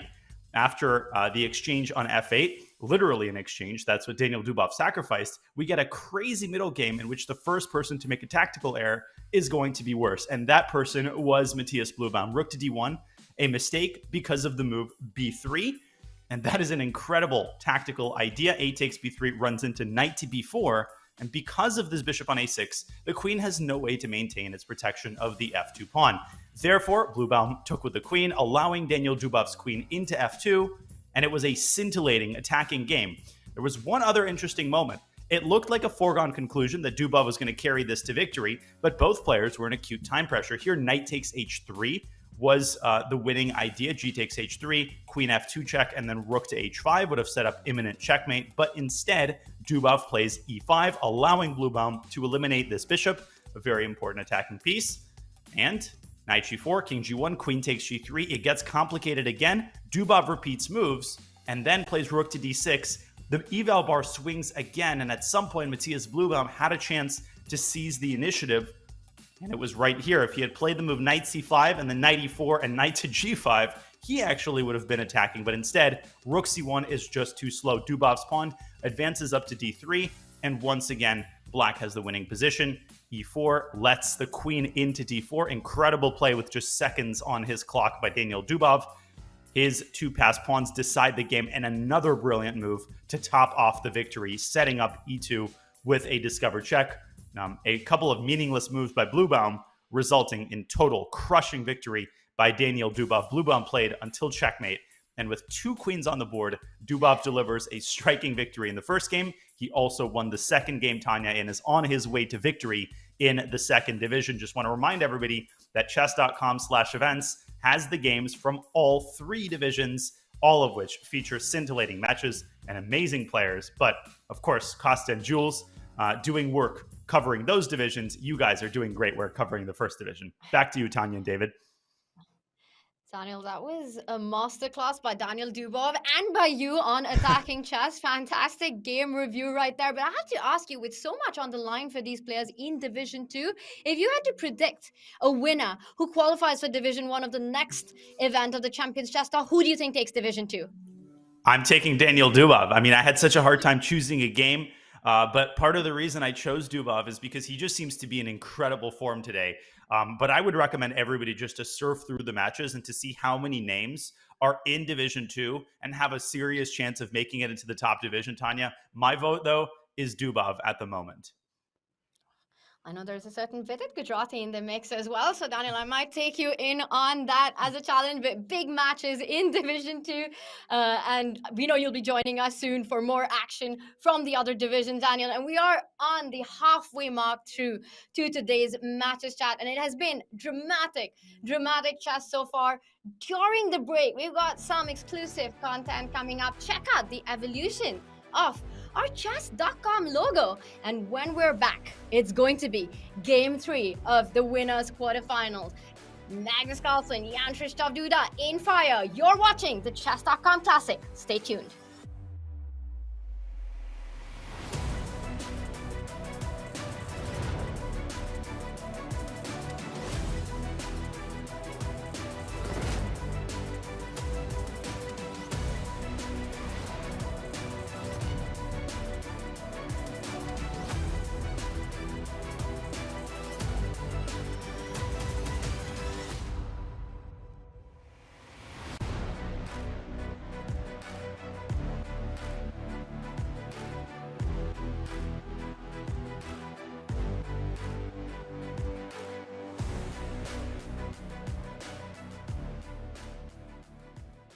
Hi, I'm Eric, CEO and co-founder at Chess.com.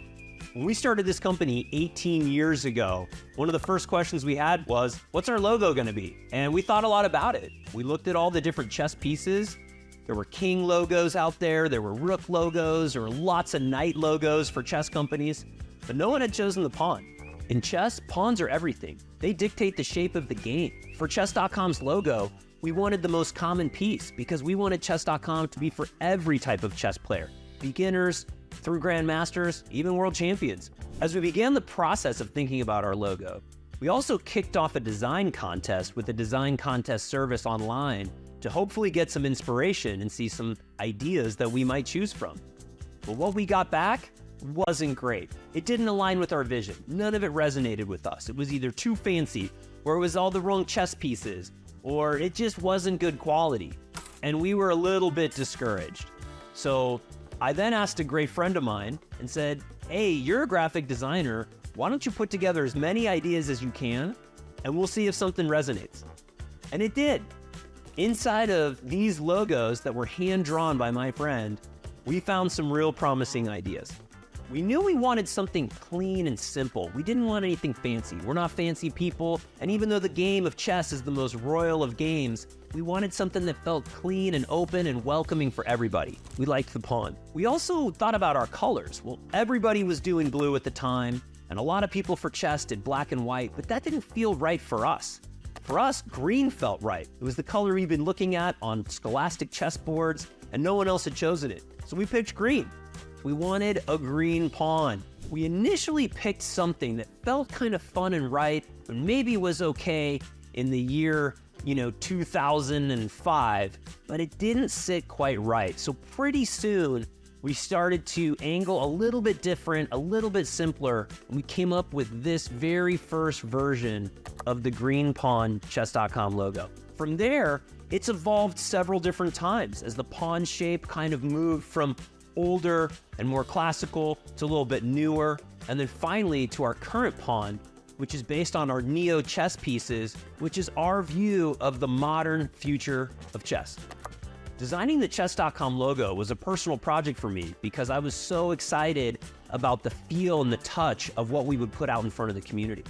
What some people don't know about me, they look at me as like the CEO of chess.com, as they probably picture me as like a business person doing like number stuff. I don't care about any of that. What I really love is the product, the feel, the pixels, the design, the buttons, all the different things. I am deeply involved in every aspect of our product, including our logo. And so for me, this was a passion project. I love the elements of design. And I work really closely with a huge, amazing team of talented designers who work on this. And I'm grateful to everybody who has worked on the logo and listened to me be really nitpicky about every single detail of the curve of the pawn and the color and the shading and all the different things. And just really, it's been an awesome collaborative process for us to get to where we are today with the current modern chess.com logo. The chess.com Classic is our celebration of 17 years of working on chess and working with you, the community, to make chess the greatest game ever.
Vincent Keymer, one of the young prodigies in the forefront of the new generation, the new wave of chess shaking up the world's elite.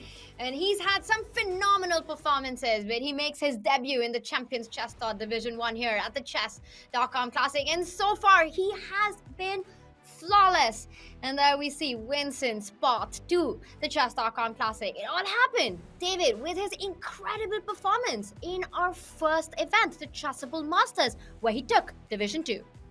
That's right. A few months ago, Vincent was on fire. Look at that, defeating the likes of Peter Svidler, Levon Aronian. Actually, Levon Aronian in 2 matches.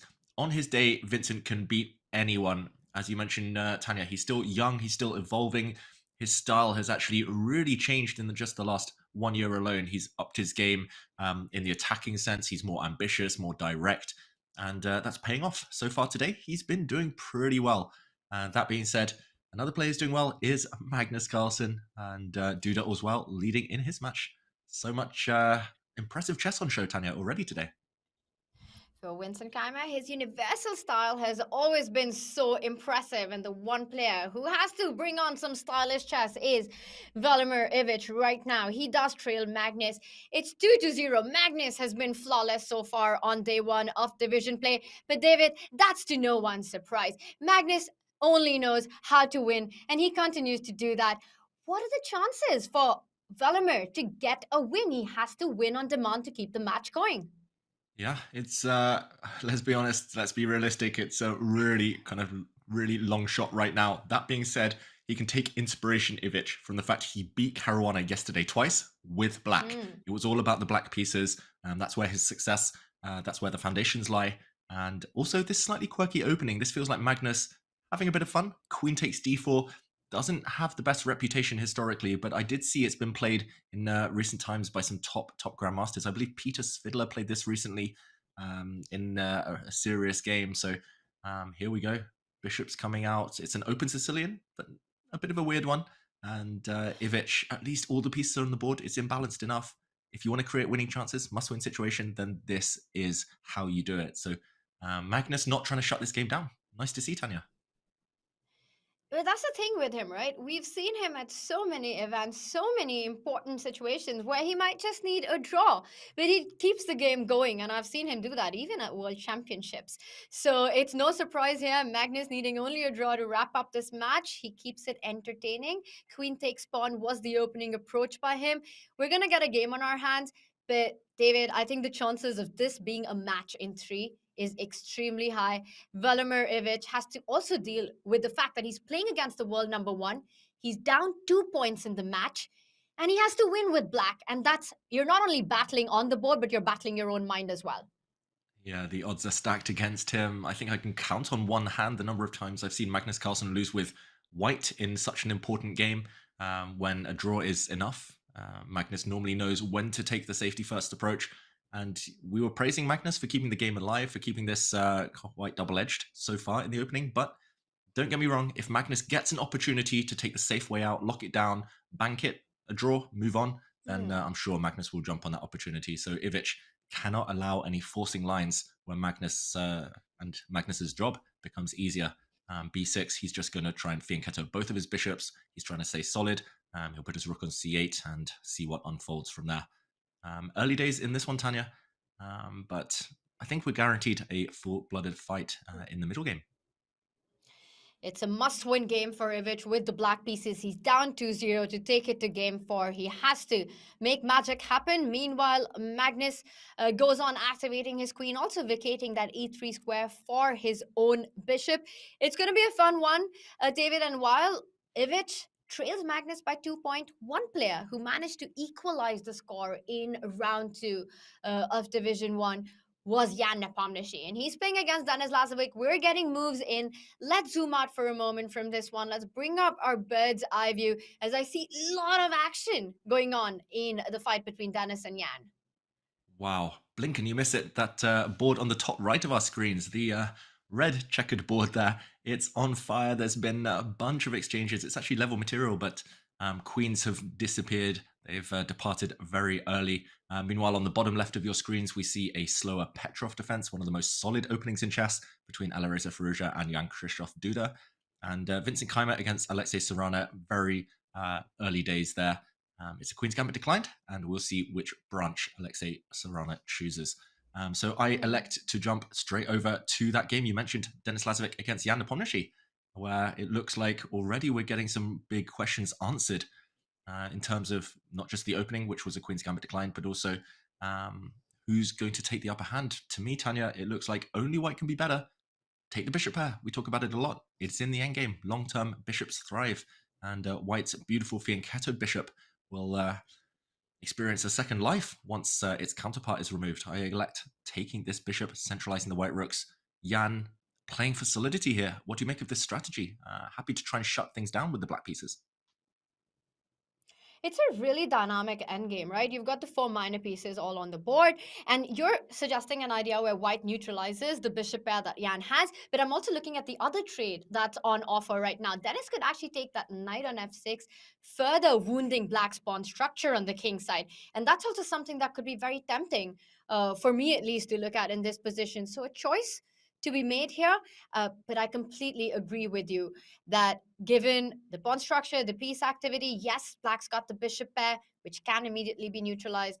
Further pawn structure weaknesses for black. I think I'm taking white so far, but it also looks like it should be fine. It's too early to call for a big advantage just yet, David.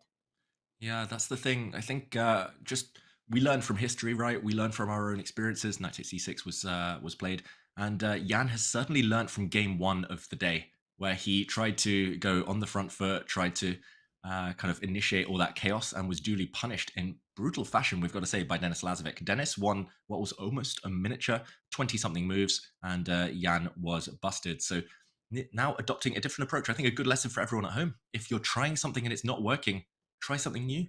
That's the definition of madness, they say, where you keep repeating the same thing, expecting a different result. Jan now learning from past mistakes, trying to make a draw with black, and confident if he gets white in the next game.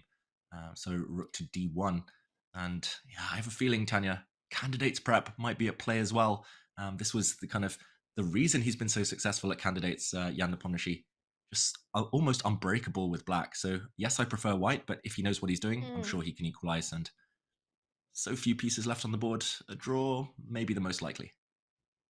With the e6 weakness now, white's bishop eventually ending up on h3, targeting it. It does look like Dennis should be pleased with the trumps in his position. And look at that. Jan continues to play actively. He can't just sit giving the bishop pair to white. So he jumps in with his own knight to d3. Right now, Dennis has to answer the question of what he's going to do with that b2 pawn. Agreed with you. And also, David, just to point out, rook d2 is not a very happy move. You always have to watch out for threats like that. Knight jumping onto e4, calculate how the tactics work out. And it just looks like black's got his own ideas in the position. As Dennis thinks how to counter the threat on b2, this one again is going to be a bit of an end the game grind. Should we zoom out, take a look at some of the other boards? Let's do just that. And yeah, this game guaranteed to go on for a long time, despite the lack of material, despite the lack of queens. Let's go elsewhere. Wow, the Magnus Carlsen game on the top left there has evolved. Ivic has taken a really risky decision because he's in a must-win situation. And maybe we'll check back in on that one in a moment. Just to mention, Firouzja against Duda, still a very quiet, well-known type of Petrov. And really maiden days there. Vincent Keymer against Alexei Serrano. I think that's a theoretical position. We won't rush into that one yet. Tanya, do I have your blessing? Jumping back to Magnus. Let's do it. Let's do it, David. Let's head over to the big board where Valimir Ivic, must-win game, as you mentioned, taking some big drastic decisions because that is the need of the hour. What do we have here? Magnus with the bishop pair. And by big decisions, I think you were implying to giving up that dark squared bishop by Valimir to destroy Magnus's pawn structure. Very committal because you're weakening your king a lot with that trade on c3. Yeah, let's just quickly jump in and backtrack, just an action replay to show what we've missed since we were last here. Ivic, because of the must-win situation, didn't necessarily play maybe the most solid move, just developing his bishop or parking a knight in the center, both very healthy moves. He controversially captured on c3, something we're taught not to do, especially at the lower levels where pawn structure is far less relevant than the fact that the black king is open. And if we catch up with the current game position, wow, the moves are coming in thick and fast now. Queen to h4 played in the game, and we saw the blue arrow appear. e6, getting those queens off the board was the order of the day, but no, Ivic continuing to allow white to attack, and bishop g5 instantly spotted by Magnus, attacking this pawn twice now. This was defended, and f4. You mentioned it, Tanya, the weaknesses around the black king a target, and I mean the squares around it.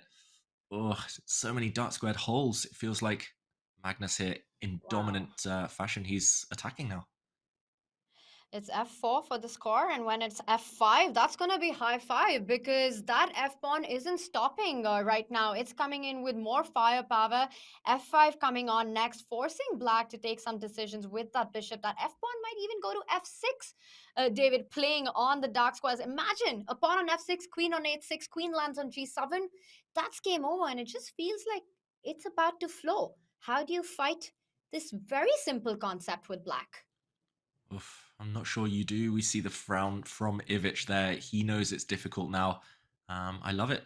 Your suggestion there, Tanya. The F-pawn, it's just a battering ram. It's knocking down the doors of the Black King's palace right now.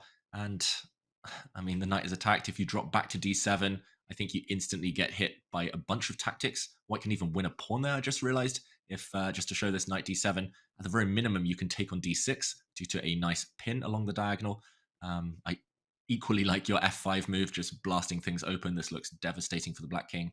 I mean, yes, the bar might slide, but human terms, I think this is checkmate all day long. And actually, something very similar has appeared on the board, knight c4, and this has indeed happened. Your f5 move.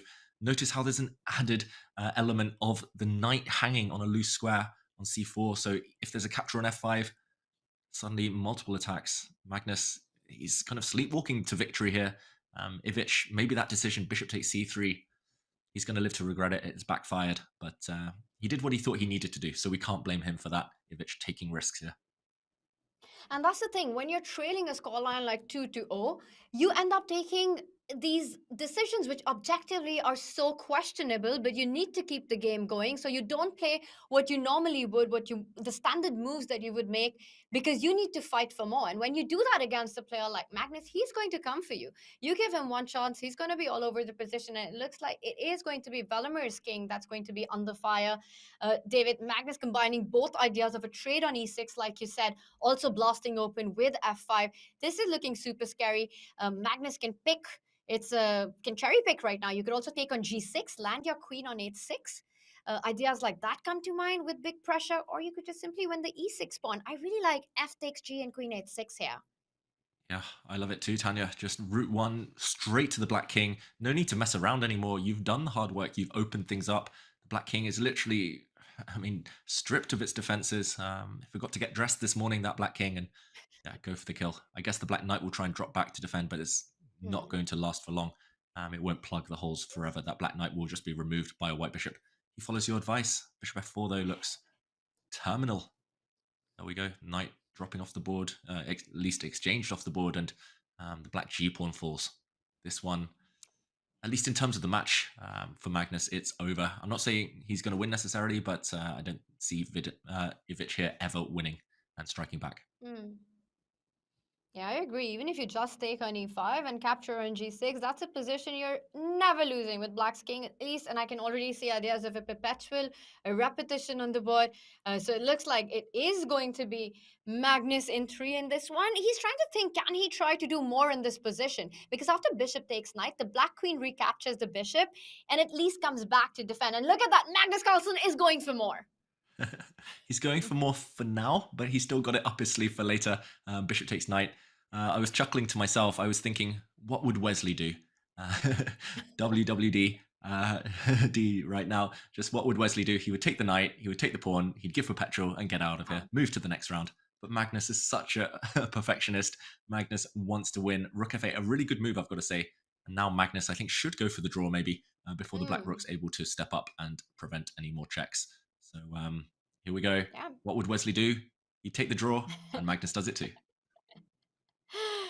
There we have it. And Magnus Carlsen goes through to the winners semi-finals. It was a Magnus Carlsen show, a dominating performance by him, a match in 3, 2 victories, and then wrapping it up on his own terms in game 3, finishes it with a draw. That's match over.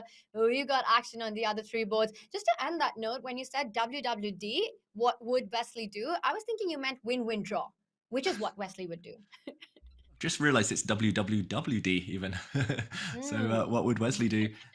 That's the big question. And being pragmatic, banking the result, I think that's what any professional would do. So Magnus Carlsen, we'll see him tomorrow in the winners semi-finals, but we'll also see Vachier-Lagrave Ivic. He's got a second life, and he's earned the chance to continue having a shot at the top players in the world. And okay, Tanya, where next? That's the big question. 3 boards still ongoing, 3 really complicated positions, 2 really tense middle games, and an imbalanced endgame on the top right.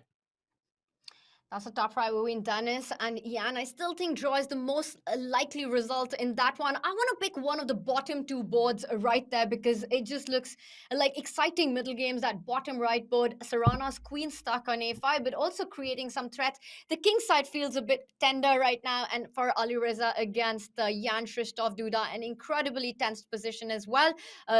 David, let's head over to the Vincent Serrana board because for Serrana, it is a must win game. To stay in the fight, to stay in the race, he has to score a win with black in this one. What are his chances? Well, I'm going to say they're not that bad right now, Alexei Serrana, purely because he's got all the pieces on the board, or most of the pieces on the board. It's just really tense, as you say. And black has a lot to be happy about. Yes, white controls most of the center right now, but black's c4 pawn could potentially be really strong. Whoa, did not expect that, I've got to say. Vincent going on the attack.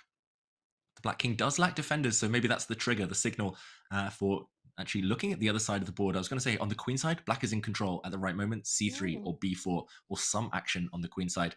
So, wow, g6 now, and no sacrifices. Vincent simply drops back. He's tried to loosen up the black king side. The black dark squares over on that flank do look vulnerable, but now bishop back to f3. I'm just not sure what the plan is, Tanya. Unless it's chaos, unless it's a pawn to c3 type move, you have to drop back your queen. You have to kind of take the slow approach, push your a pawn, then push your b pawn, then push your c pawn. It still takes a while, but I'm talking myself into quite liking black's chances, I've got to say, at least in a must-win situation. The clock on his side too.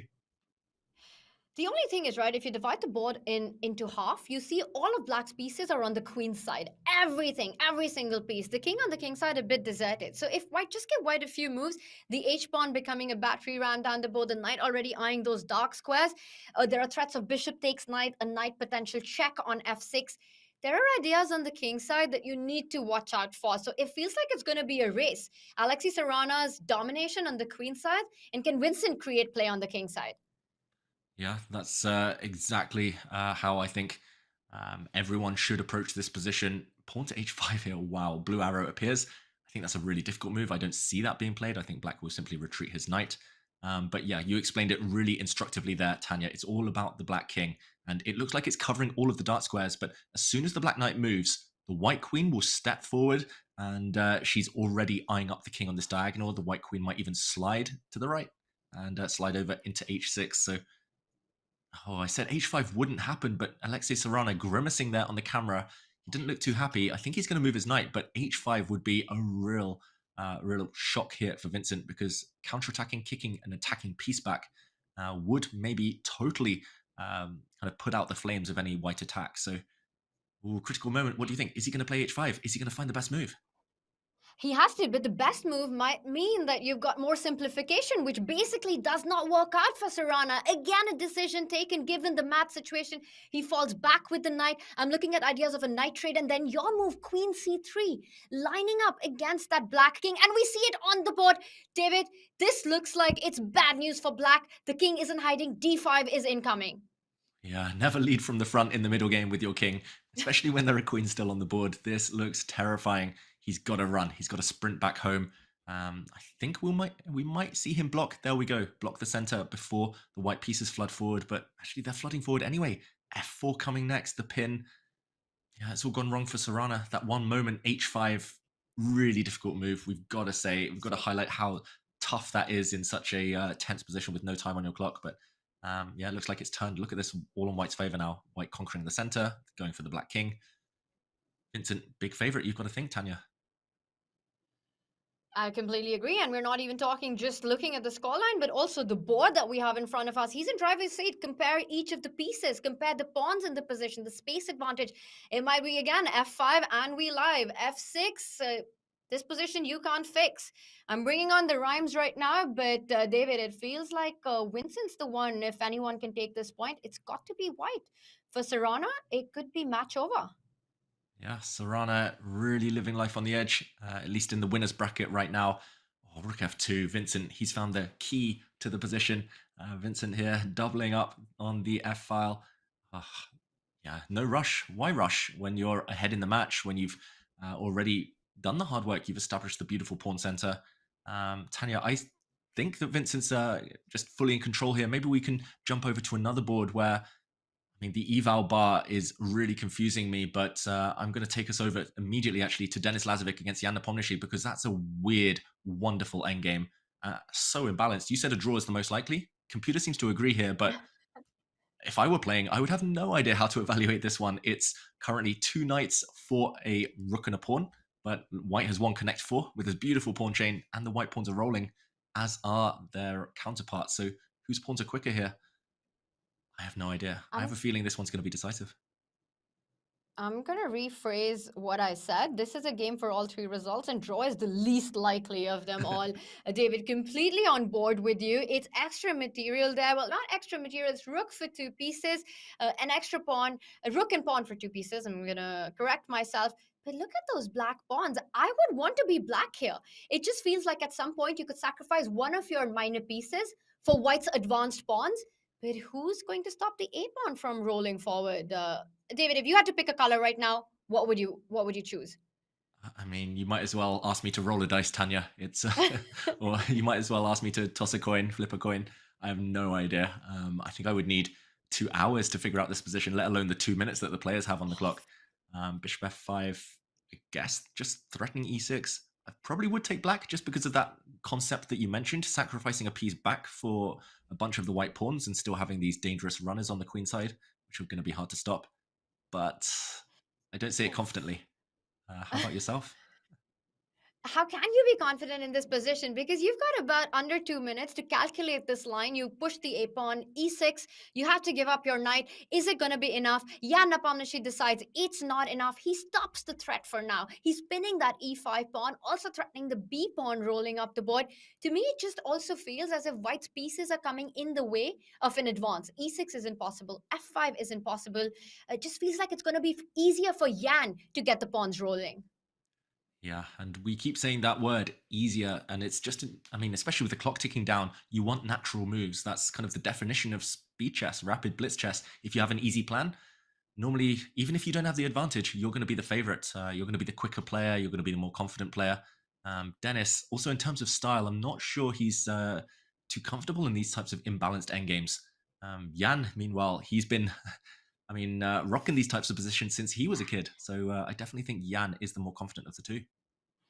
And he's already eyeing ideas like knight takes pawn. We've been talking about sacrificing one of the minor pieces for just 1 pawn. Right now, Jan can actually pick up 2 of these central pawns and then have his own pawn roller down on the queen side.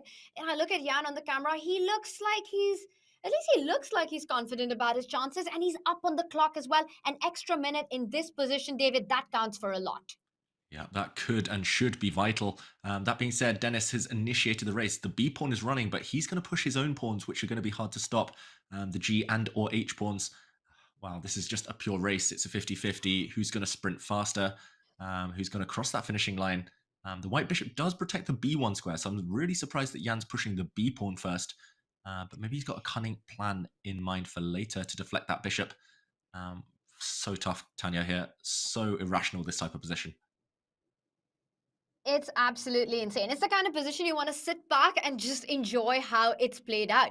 Because one move, one wrong inaccuracy could actually just mean dead loss. And right now, there could be threats of taking on e5, putting that knight to d3, but the g pawn is so far advanced. How's 96 you're pointing out, David? I love that move. Tanya, I wish that was me. I wish that was me. The blue arrow, that shows the computer thinks it's by far Black's best move. And wow, it's the only move I just checked not to lose. Wow, he doesn't find it. Knight to e6, trying to deflect the bishop. White's king actually should have gone the other way there. Again, he has to find knight e6. Otherwise, white is winning. Otherwise, the g-pawn will just promote. He'll move the rook, and then he'll make a new queen. So, key moment, Nepomniachtchi, 40-something seconds. He has to find knight to e6 to stay alive in this game. Otherwise, Denis will take it, deflect away the white bishop from this beautiful diagonal. Knight e6 hits the white rook, hits a pawn. What do you think, Tanya? Is he going to play it? Is he going to find it? Big moment. He's taking his time. That's the good news for Jan fans, because sometimes he can rush through these positions, but he has to be precise. Knight e6 is the make or break move in this position. It gets the dub in, or it just ruins everything, and it'll be Denis who will take the lead in his match. And now he's down to 15 seconds. The advantage on the clock is gone, and Jan Nepomniachtchi doesn't find it. The rook will slide over to b7, stopping b1. The g-pawn moves forward. G-pawn moves forward, and I'm not sure if I'm missing anything here, but maybe you can take this b-pawn off the board and then just make a new queen. push on, promote. The black pieces are just bystanders as that pawn steps forward, and Dennis misses it. Now the black bishop can block. It. Oh my He gosh. doesn't find it. But you got G7 now. You come in with a check. You come in with a check on the king. He's still winning here with white. It's complicated though because the black pawn is so close to touchdown. Do you make a new queen? No time for that. There would have been checkmate patterns against the black king, and now the white queen needs to win this pawn. You need to get rid of the b pawn by checks, by hook, by crook. You need to prevent this pawn from promoting, and there we go. He drops back. Do you think he's going to get the win? Still difficult, Tanya. A really nice square. Queen b3 would have run into a fork on the d4 square. So precise play by Denis Lazovic there. b2 pawn has been stopped. Meanwhile, the e pawn can start marching down the board, and it does it. David, to answer your question, I think Denis has this one. He's taking this in. Yeah, he looks so nervous. At least he did for a second, Denis Lazovic, but he calmed himself down and he knows that he's so close now. The white e pawn, stepping forward. Why is this last move a mistake? Wow, black leaves the bishop hanging, and this is anyone's game. Oh, Jan blunders. And you pick, check. oh my gosh. You pick it up with a check. You pick up the knight with a check. And this is over for Jan Nepomuceno. It is over for Jan Nepomuceno. Can you believe it? David, the 17-year-old, takes the lead in the match for the second time. Wow, and sorry, I jumped to this game. I'm going to actually bring us over to the other game, Jan-Krzysztof Duda, with black, another player who might be about to bank his way into the next round and knock Firouzja down to the loser's bracket. King d5, black is a pawn up here, Tanya. The black king is coming in. What do you think? Is Duda going to finish this one off? G5 so sneaky. Rook check on the 5th rank. Ooh, what happened there? Looks like he's winning. You just picked it up. Oh my gosh, the clock. He's got 4 seconds, and Duda there with a shake of his head. He missed bishop takes pawn. Bishop takes bishop now. He's just hung his And bishop. rook c5. Just blocked the check. He didn't see it. He didn't see it. He could have just picked up the bishop.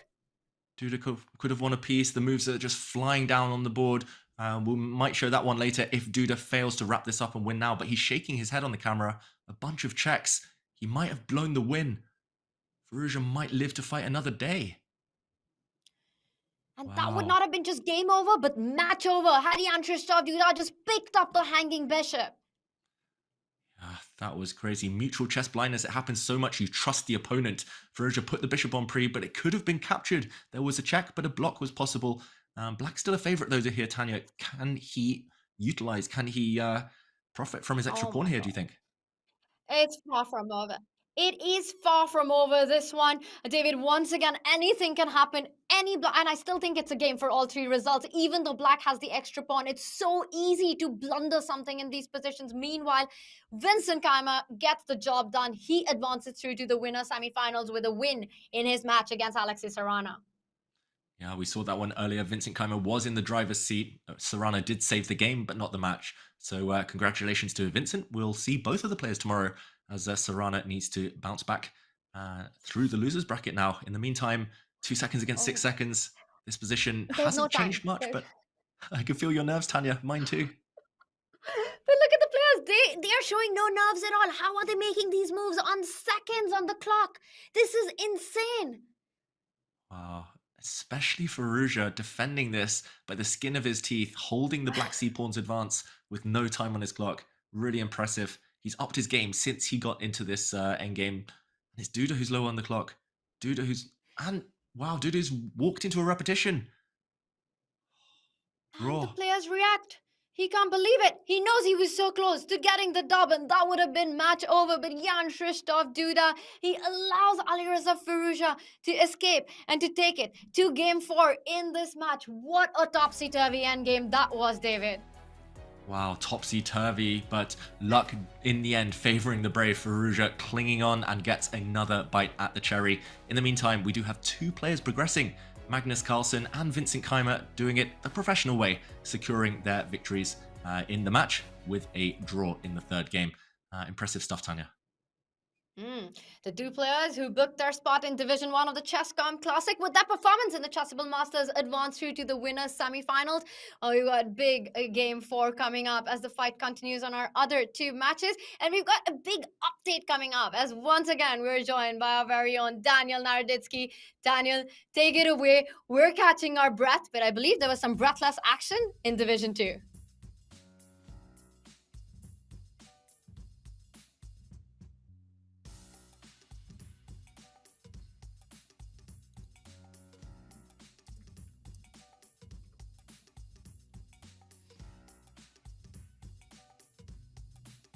in the second and third division. And the match that I've chosen to spotlight for my second review is between Andrei Esipenko, who just scored a comeback victory against Alexander Rakhmonov, winning 2 games in a row, games 3 and game 4, after being down a point to take this Division 2 match. And he did it with some scintillating play. In the third game, Andrei Esipenko blunders this incredible tactic, knight takes e3.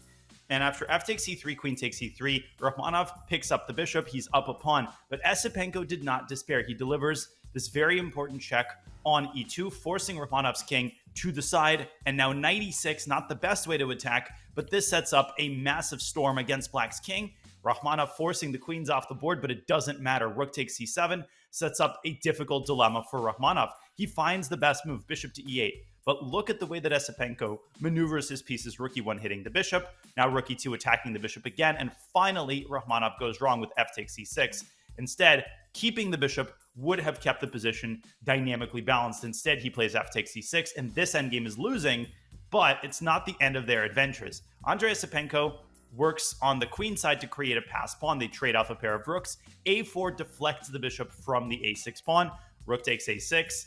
Rook to a5, chasing away the bishop. Looks like the coast is clear for Andrei Esipenko, but we're not done with our adventures. In this position, the winning move was simply to play b6. And we see this in a lot of the divisions. Players just kind of overthinking these critical moments. King h2, bishop c8, and maybe Andrei Esipenko just missed this move rook to a8 with b7 unstoppable, but instead he wastes a move with rook a1, and this gives Rakhmonov the chance to set up the Maginot line on the 7th rank. He gets his king out of the way, and now the position is actually drawn. But in massive mutual time pressure, Rakhmonov, after finding several accurate moves, misses the final drawing chance. Rook b2 check would have likely taken the match, because after Esipenko shifts his rook away, Black can simply play bishop g2, allowing the promotion. And I was analyzing this position with Stockfish while you guys were commentating, and this is actually a draw. How often do you get, let me say this, bishop and 4 pawns versus rook and bishop? This is a draw because Black's h-pawn is so far advanced, but instead, with just seconds on the clock, Rakhmonov puts his rook on the wrong square, allowing Esipenko's king to escape and promote to a queen. Esipenko wins the next game as well and takes the match. Lots of action in Division 2 and Division 3. Make sure to visit chess.com/events to cover all of the action. Great job, David and Tanya, on the commentary in the main division. Back to you for more action. Thanks so much, Daniel. That was an awesome game, and so much action across all the 3 divisions. The clock really is the 17th piece in the Champions Chess Star. And there we've got our bracket of Division 1, Magnus, Carlsen, Vincent Keymer, through to the winner semi-final. Who will join them? We've got 2 big matches remaining, as Jan Nepomniachtchi, world number 4, will be playing Denis Lazovic, who leads the match. Denis Lazovic ranked world number 282, and he's the one who needs only a draw to advance through in the winners bracket. David, what are your predictions for this final rapid game coming up? Wow, I think, yes, Denis has been so impressive today, but Jan has great chances to bounce back. Jan takes the white pieces. Last time he got the job done, he bounced back from a defeat. So far, it's all been about the white pieces in this clash between these 2 great fighters. So Jan, he needs to bring his best, but Denis, top form, Tanya. I do want to see Armageddon, I've got to say. And that's not because I'm a big Jan fan, which I am, but just because I want more chess. And it will be fascinating to see who is the faster of the 2. Jan, meanwhile, just needs to compose himself. There's a lot of shaking on the head, shaking off the head on the camera, and body language giving away a lot right now, Tanya. And that first game in this match was such a gift by Jan to Denis. He seemed to have just outplayed himself in that one. It's liftoff. We are underway for the final game 4 of this match. And we've got the Spanish, a slow start. Jan saying, I don't want a theoretical battle. I just want a game. I just want a position to play on. That's right. Not the full Berlin defense. It's an anti-Berlin where white doesn't allow a bunch of exchanges, a bunch of simplifications in the center. This is aimed at keeping all 32 pieces on the board, or maybe I should say 34 if we add both sides and their clocks, as we have been doing, Tanya. But yeah, all 32 pieces on this board, and yeah, very slow start. I think that's the key, and that's a viable strategy, right? In must-win situations, you either go really direct, or you just keep calm and prolong the tension and wait for your chance to appear later. What do you make of this? Do you think it's a good choice from Jan? a very viable choice, especially facing the Berlin. You don't want to go into those early end games. You want to keep your chances alive. So anti-Berlin by Jan Nepomniachtchi. Also, just a quick reminder, in the first event, the Chessable Masters, Jan was playing against Hospim in round 1 in our quarterfinals bracket and was knocked down to the elimination bracket on day 1 of the playoffs. So definitely those nightmarish situations, you've got to forget all that bit. Will the curse of round 1 continue here for Jan Nepomniachtchi? He has to win to take it into Armageddon. To me, this position just looks like game on, David. It's even, it's balanced. Dennis has managed to get both knights on the king side, so eyeing that f4 square, eyeing ideas of knight h5, knight f4 coming in. Meanwhile, Jan grabs the bishop, so the first imbalanced of the game is on the board. That's right. We've talked about the bishop pair a lot today, but it is a knight for bishop exchange. Black's pawn structure on the queen side as well, slightly less flexible now that they are doubled. That being said, it's all about a fight for the center. Normally when you have the bishop pair, you're happy to take a slow kind of maneuvering approach. As the side without the bishop pair, you normally want to accelerate the play. So watch out for Denis Lazovic in the near future to play a move like pawn to d5. Also in a situation where a draw is enough, it's nice to simplify things. It makes you feel a bit calmer. You know your plan, no more kind of mysterious maneuvers.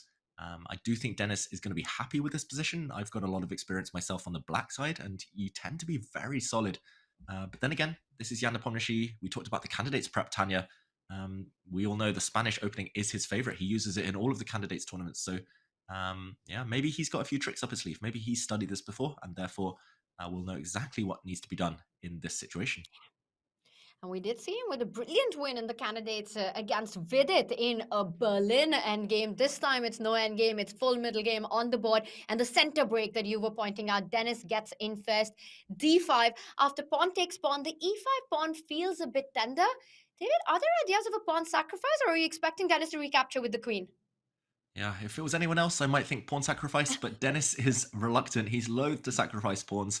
He's got that positional style that we talked about. And queen takes, normally don't try it at home. We don't recommend bringing the queen out too early, but the queen cannot be hit by a piece. That's the most important thing. So the queen for now is quite well placed. I expect the black rooks to centralize in the near future. And you don't even need to calculate too much. There we go, rook to d8. I was talking about Jan and his opening prep, but I think Denis should be happy here, Tanya. No weaknesses in the black position. He looks totally fine, to say the least.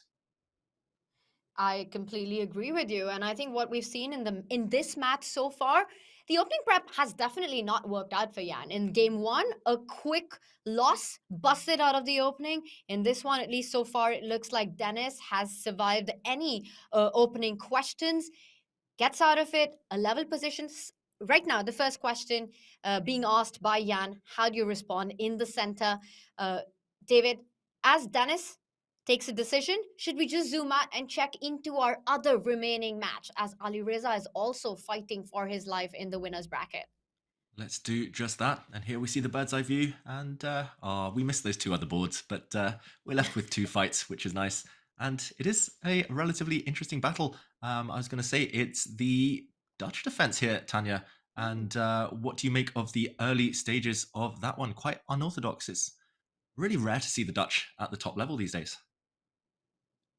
I think the reason for that is the math situation. For Alireza, he has to take some drastic steps, and he decides step 1 would be get a Dutch on the board with d4, f5.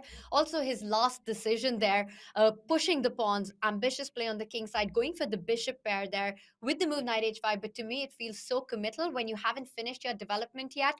You leave behind so many squares with every pawn move, and we've seen that strategy backfire so many times.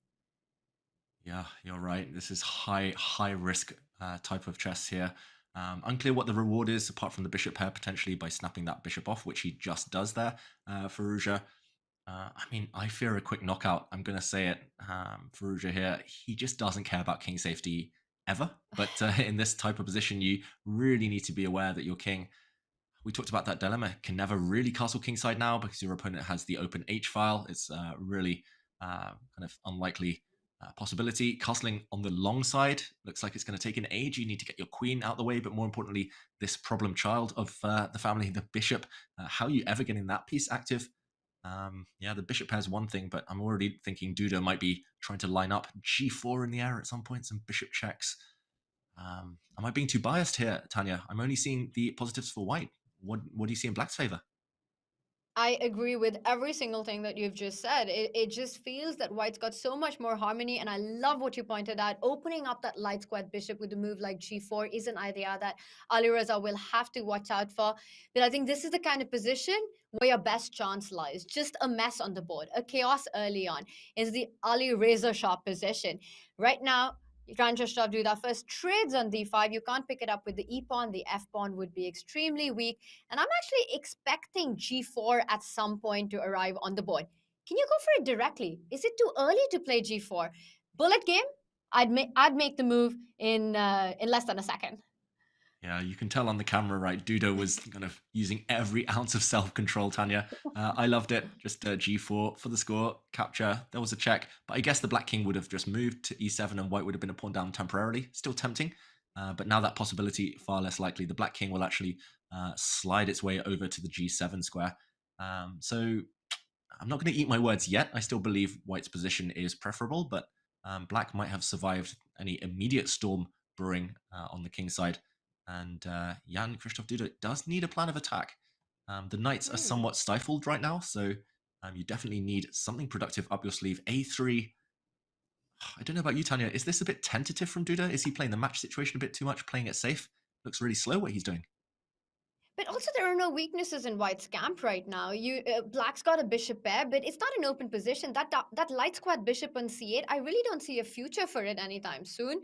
It feels that Duda does have enough time to make small moves, which give him bigger gains later on. Just taking this b4 square, maybe you're eyeing an idea eventually of the b pawn moving forward, but I think it more or less just tries to keep bishop b4 check under control so far. I can see moves like queen c2.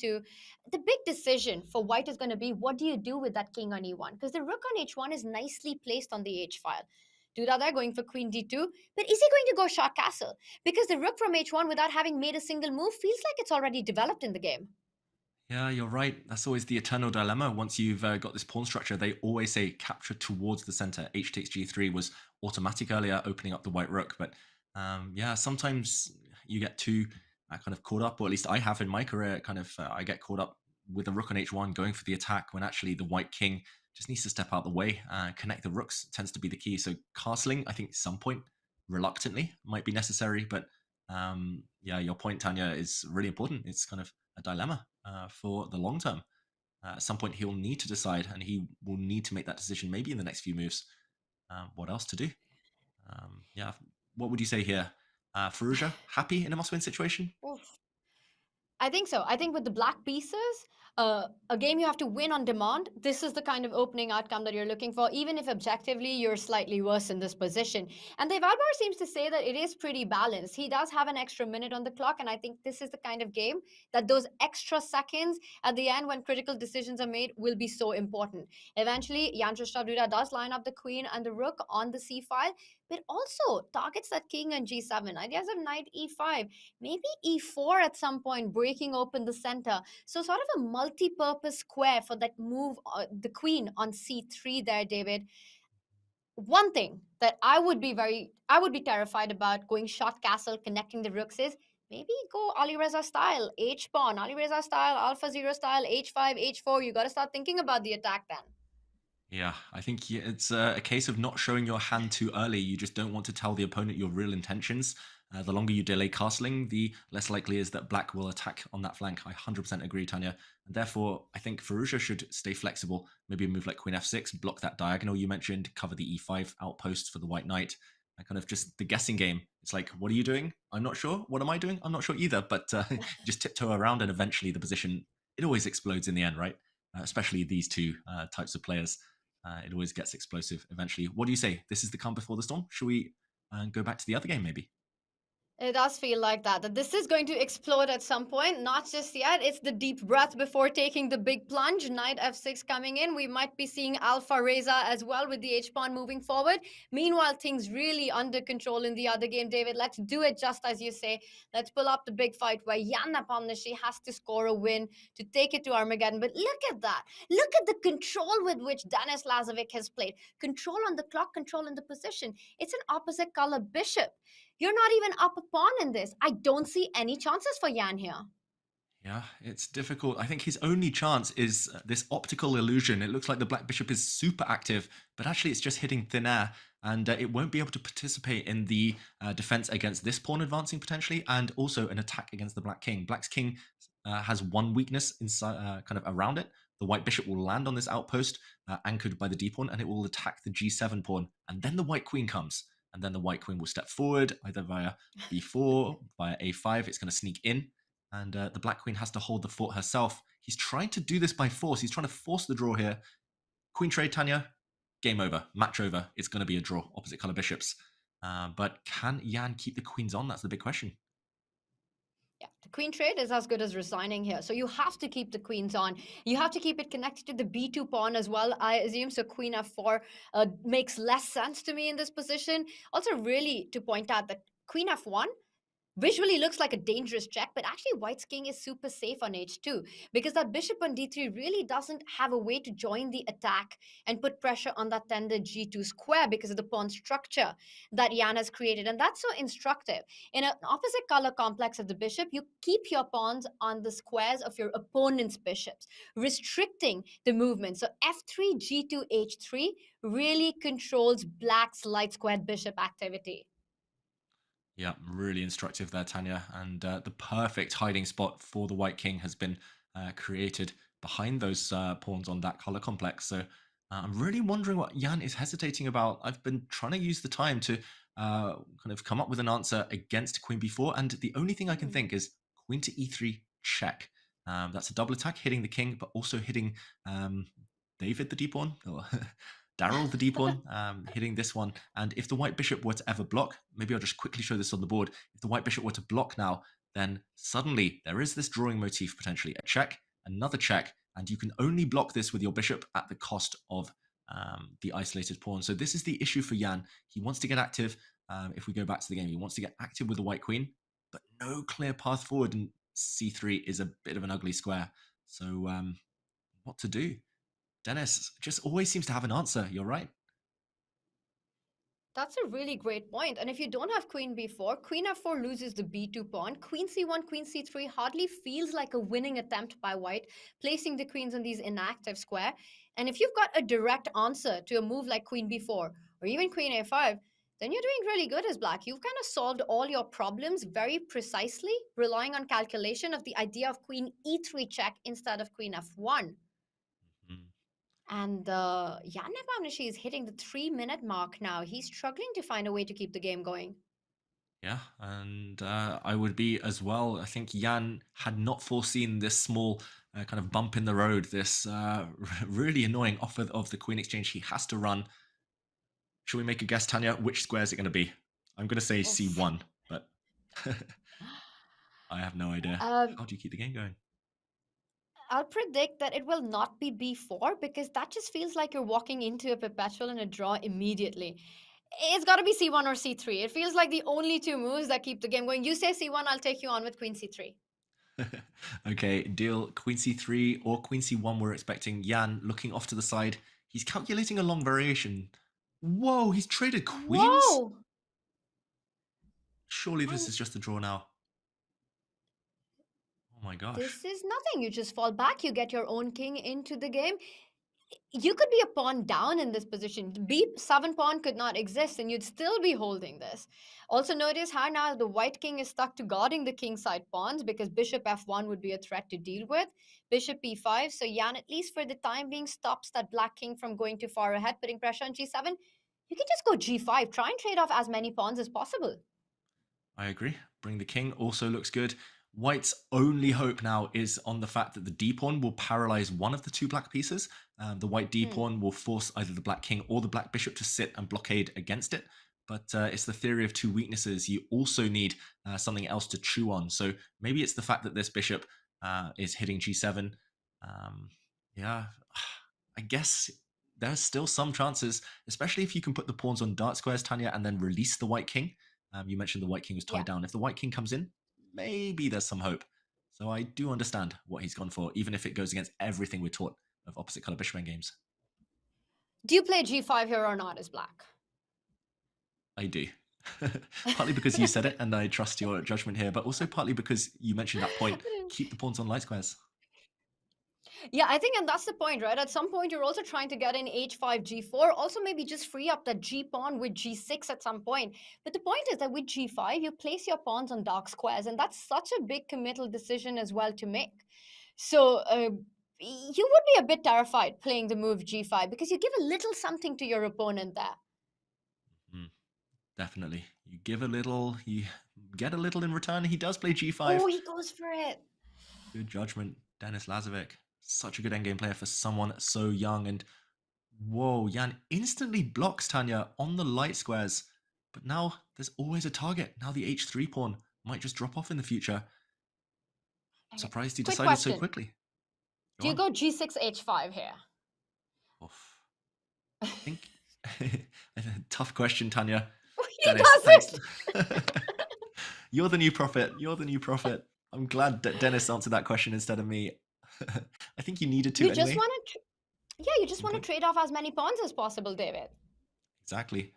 The pawn was a target on g7. Now the black king might be free to start moving across at some point, especially after h5. Oh, but bishop d6. Surely now, Tanya, you can play pawn to c3, and if it's captured, you can go back. Bishop takes and bishop takes. Jan might have missed this. He looks away. He finds it.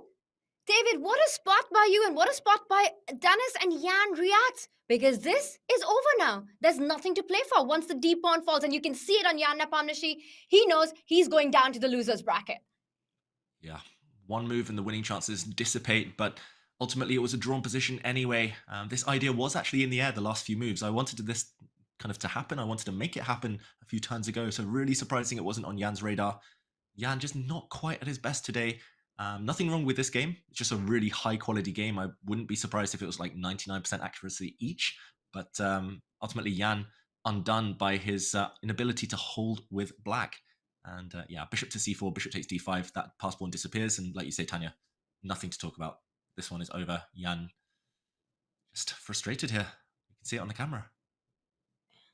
And a lot of it, I think, David, you mentioned it earlier as well, does feel self-inflicted today by Jan himself, especially that game one and decisions that were taken at that point. And there we see trades are happening. You can see it on Jan's face. You don't even need to look at the board. With the trade of the c pawn for the d pawn, this is all over. I was saying you can just even give up the h6 pawn, but you don't need to because you go in with g5, hitting the bishop with a tempo. Bishop takes pawn. I'm actually expecting a draw for next. Yeah, I think this one you called it, Tanya, we can bank on it being a draw. Congratulations to Denis Lazovic, who wins the match. But I'm going to take us straight over to the other clash because just as we jump, double exclamation point. Firouzja striking back. Duda leans back. He's blundered. He has missed this knight jump. The whole idea is to open up the white king. Pawn takes knight. The black queen moves with a check. And then the white queen drops. Duda's blundered his queen in one move. And it took me 30 seconds to realize that white's queen is hanging on c3. And the whole point is that your queen is hanging on e5. You want to move away with the check. David, can you avoid it with a move like king to g1 or sidestep with the king? He doesn't. He just resigns. It's over. Jan-Krzysztof Duda resigns. Alireza Firouzja strike back and levels the score with 2-2. This one goes into the Armageddon. David, at some point, you've got to break down that final position for us. I will do. We will show the final stages of this game, but look at that emotion from Jan-Krzysztof Duda. He looks devastated. That was a very sudden turnaround. We'll break down the last few moves, but Firouzja, he lived life on the edge in the previous game and now he's struck back. That is the sign of a true top-class player. With his back against the wall, taking some big decisions with the opening, ambitious play that could have backfired, but it wasn't Alireza kind of position. And in the end, a trick made it all happen. Jan-Krzysztof Duda now has to do it all over again in the Armageddon. Alireza Firouzja, again, David, has the momentum moved to Alireza with that win, the final game win. Surely now it feels that way. When you win with the black pieces, you feel like you're on top of the world. You feel like you're invincible. And especially having been down in that match the whole time, Firouzja, to strike back right at the end with such a cool tactic. Yeah, I think he's the favorite now. It's going to be tough for Duda to recover psychologically. Wow. But he's got to do it, and he's got to do it fast, as the Armageddon will be coming up really soon, David. And it can be so frustrating knowing that you've done everything right. You had an advantage out of the opening and then missing that absolute trick in the end. David, you've got to take us through all the high points in that big win by Ali Reza, or should I call him Alpha Reza? Yeah, at this point, call him what you want, but that was a genius sacrifice, and we will break it down for you. We're going to jump in. We covered the opening stages of this game. It was the Dutch defense. It was really cagey. It was really blocked, a locked up position. Ultimately, neither king castled. The white king on f2 looks nice and safe behind a wall of pawns. Likewise, the black king, safe enough for now, but the position really exploded as we predicted it would. The last move by black, pawn to a5, asking the white queen a question. Here, Duda made a bit of a slip. He took the pawn on a5. Maybe the best was to capture on b7, and there's actually some x-ray tactics against the black king in the near future. This one would have become really, really complicated. Queen takes a5, however, not approved of by the computer because it allowed this move. Pawn to f4. Duda sheds the white king of its protection. Now the white e-pawn is the key, undermined now and forced to stay on the square, defending its knight on d4. But after a trade of pawns, the white knight destabilized. The knight drop back to c2 was forced, and yeah, Duda here just maybe reeling from the shock of having to retreat his pieces, losing coordination, allowed Alireza or Alpha Reza to step forward with some tactics. Rook takes c3, I think a good move, despite the question mark here. Pawn to d4, and this is where it all fell apart. He'd missed this fork, first of all. He should have actually taken back with the white pawn, of course, to prevent this, but this wasn't what he'd missed. He'd seen d4, he thought he could counterattack, attacking the black queen here. The black queen, if we see a queen trade, white would be totally fine in that endgame, but the black queen can save itself with gain of tempo, hence a check. Tip for everyone at home, always look for those forcing moves, always look for those checks, captures, and threats. White is actually better unless Alireza finds this move. Knight to g4, check. Instant resignation here, double exclamation point, because, as we mentioned, pawn takes knight, allows the white, black queen to save itself with tempo, and the white queen drops. If the other move, king dropping back, for example, then simply pawn takes queen, and not just was the knight checking, it was also defending the e5 square. Alireza won, and now has the chance in Armageddon to go the whole way and finish his comeback. So sharp, so tricky. That's some tactical sorcery right there by Alireza Firouzja. And we're so excited because there's more magic as AnyChess brings you a magical new way to play chess. It is spell chess mechanics. Modify the offensive, the defensive, the strategic dynamics of the game, adding layers to your gameplay that will change how you see chess entirely. Dive into spell chess puzzles and prepare for epic PvP battles with your friends. To try your hand at AnyChess today, use the command AnyChess in chat or head to go.chess.com/AnyChess to play. And we've got more chess wizardry coming our way, as we've got an Armageddon right after this break, and it will be between Alireza Firouzja and Jan Krzysztof Duda. But during the break, we've got some very fun content with you as Magnus Carlsen answers some questions from our community. And when we're back, it's going to be the big Armageddon bids and the climactic end to the match between Duda and Firouzja. Don't go anywhere.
So Magnus, these are some questions from the chess.com community.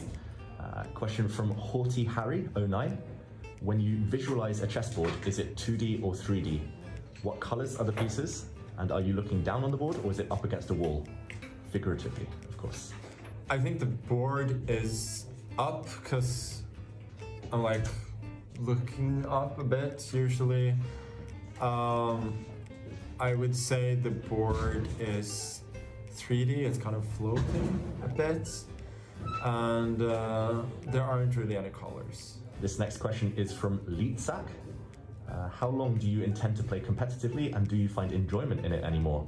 Or do the young generation with all their computer lines make it less enjoyable these days? I think it's no secret that I don't particularly enjoy all the reliance we have on computer preparation these days.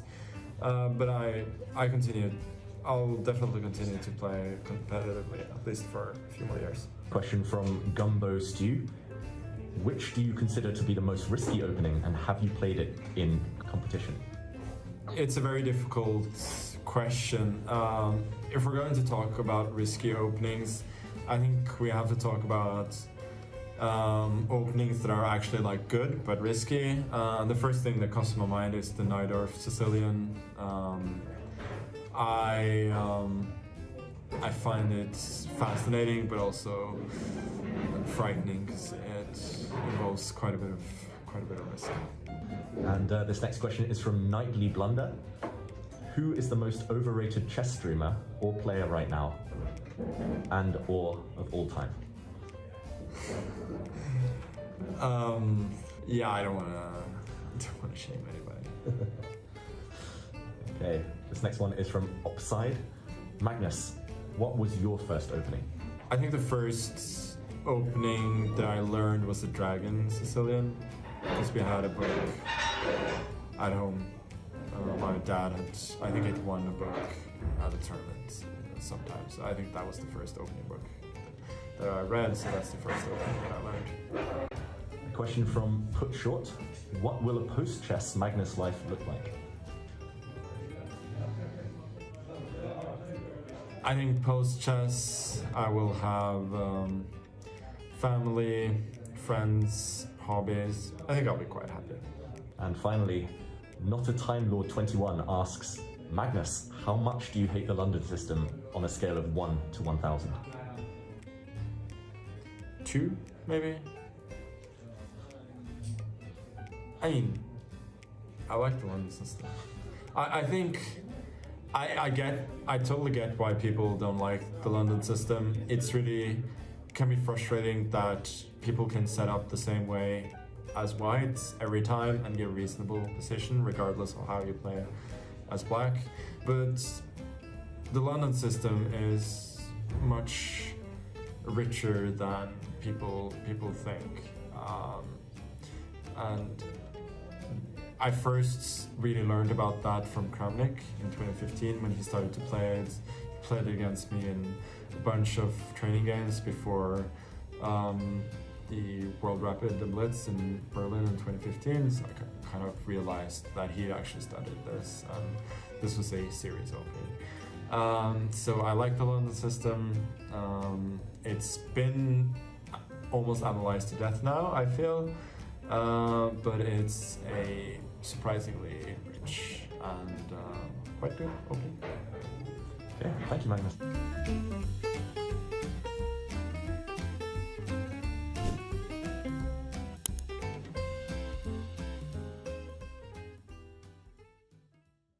Welcome to the most exciting format in chess, Armageddon. The ultimate tiebreaker. Armageddon grants white more time on the clock, but in return, white must win. A draw secures black the match win. White starts with 10 minutes, and each player submits a confidential bid with an amount of time they are willing to start with. Lowest bid gets to choose their color, usually black, and those coveted draw odds. Let the Armageddon commence.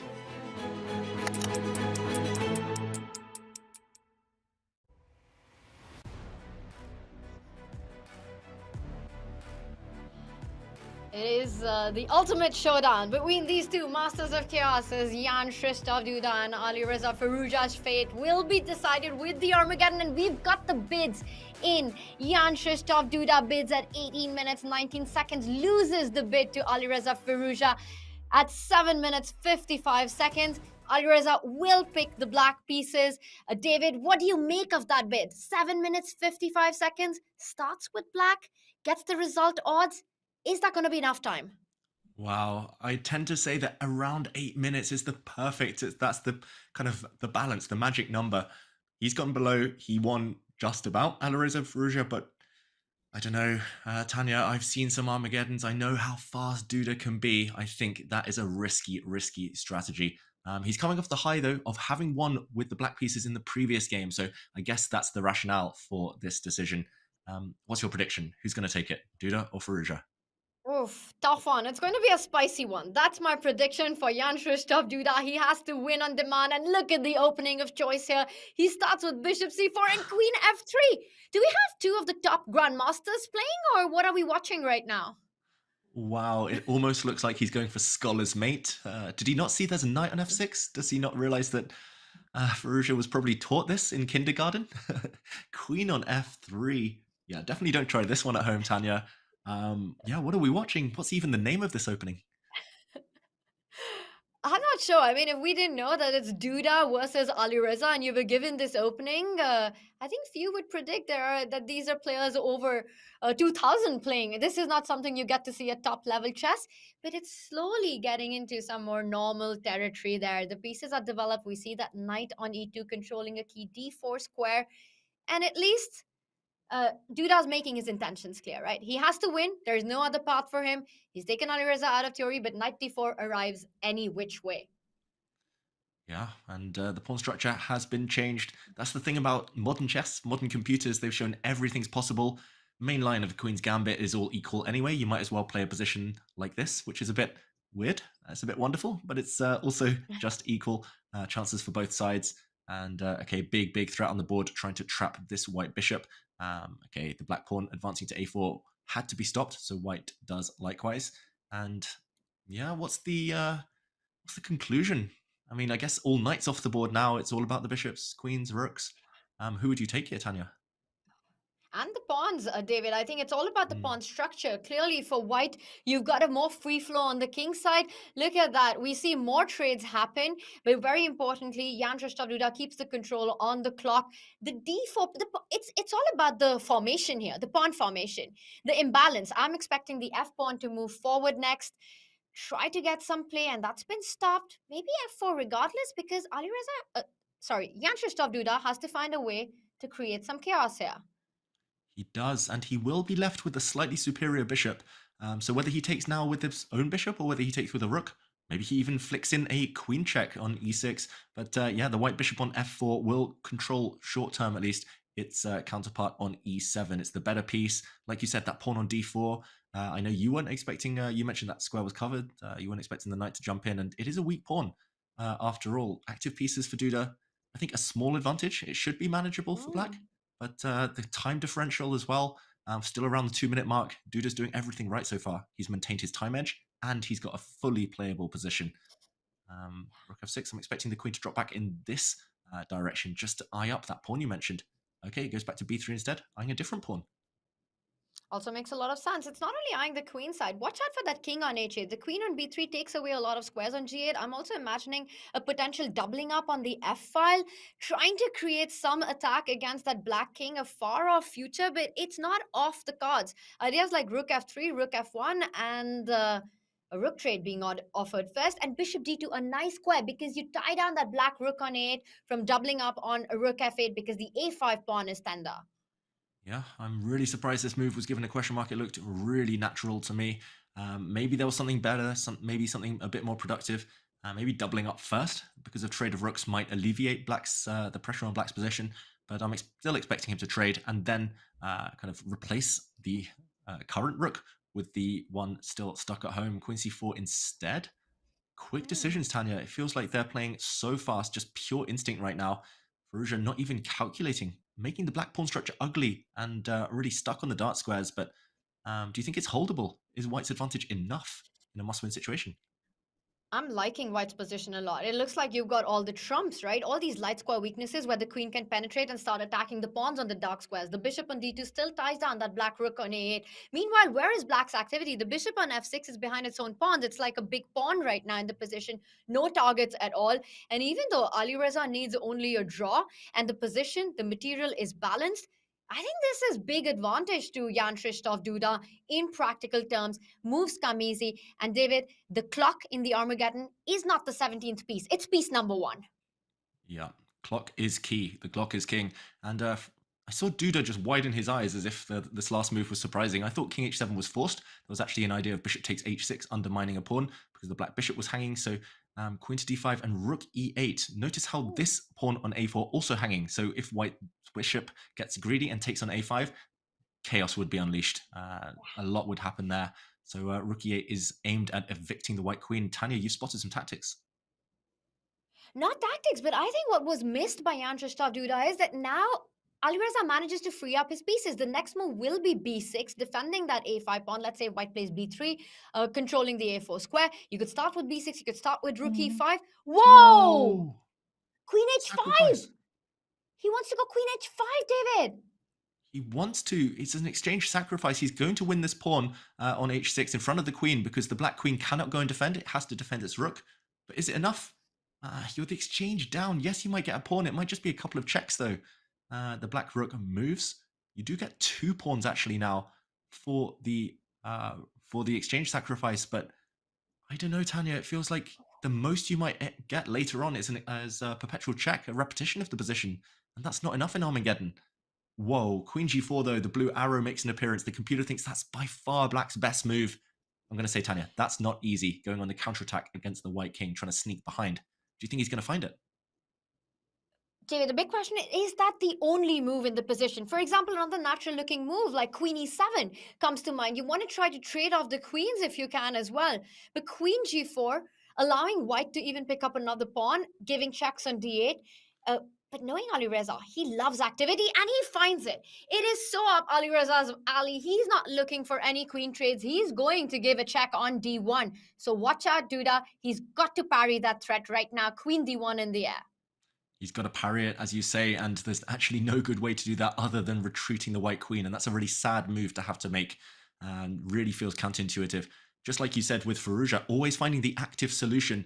That's the remedy we're often taught in a position. If you're not sure how to coordinate your pieces, go active. Just play on the front foot. Defending passively rarely works out. But unfortunately here for Duda, defending passively is the name of the game. And he does find the best move. Oh, these players are so good. You can tell they're bang in form, both of them, finding the accurate way every single time.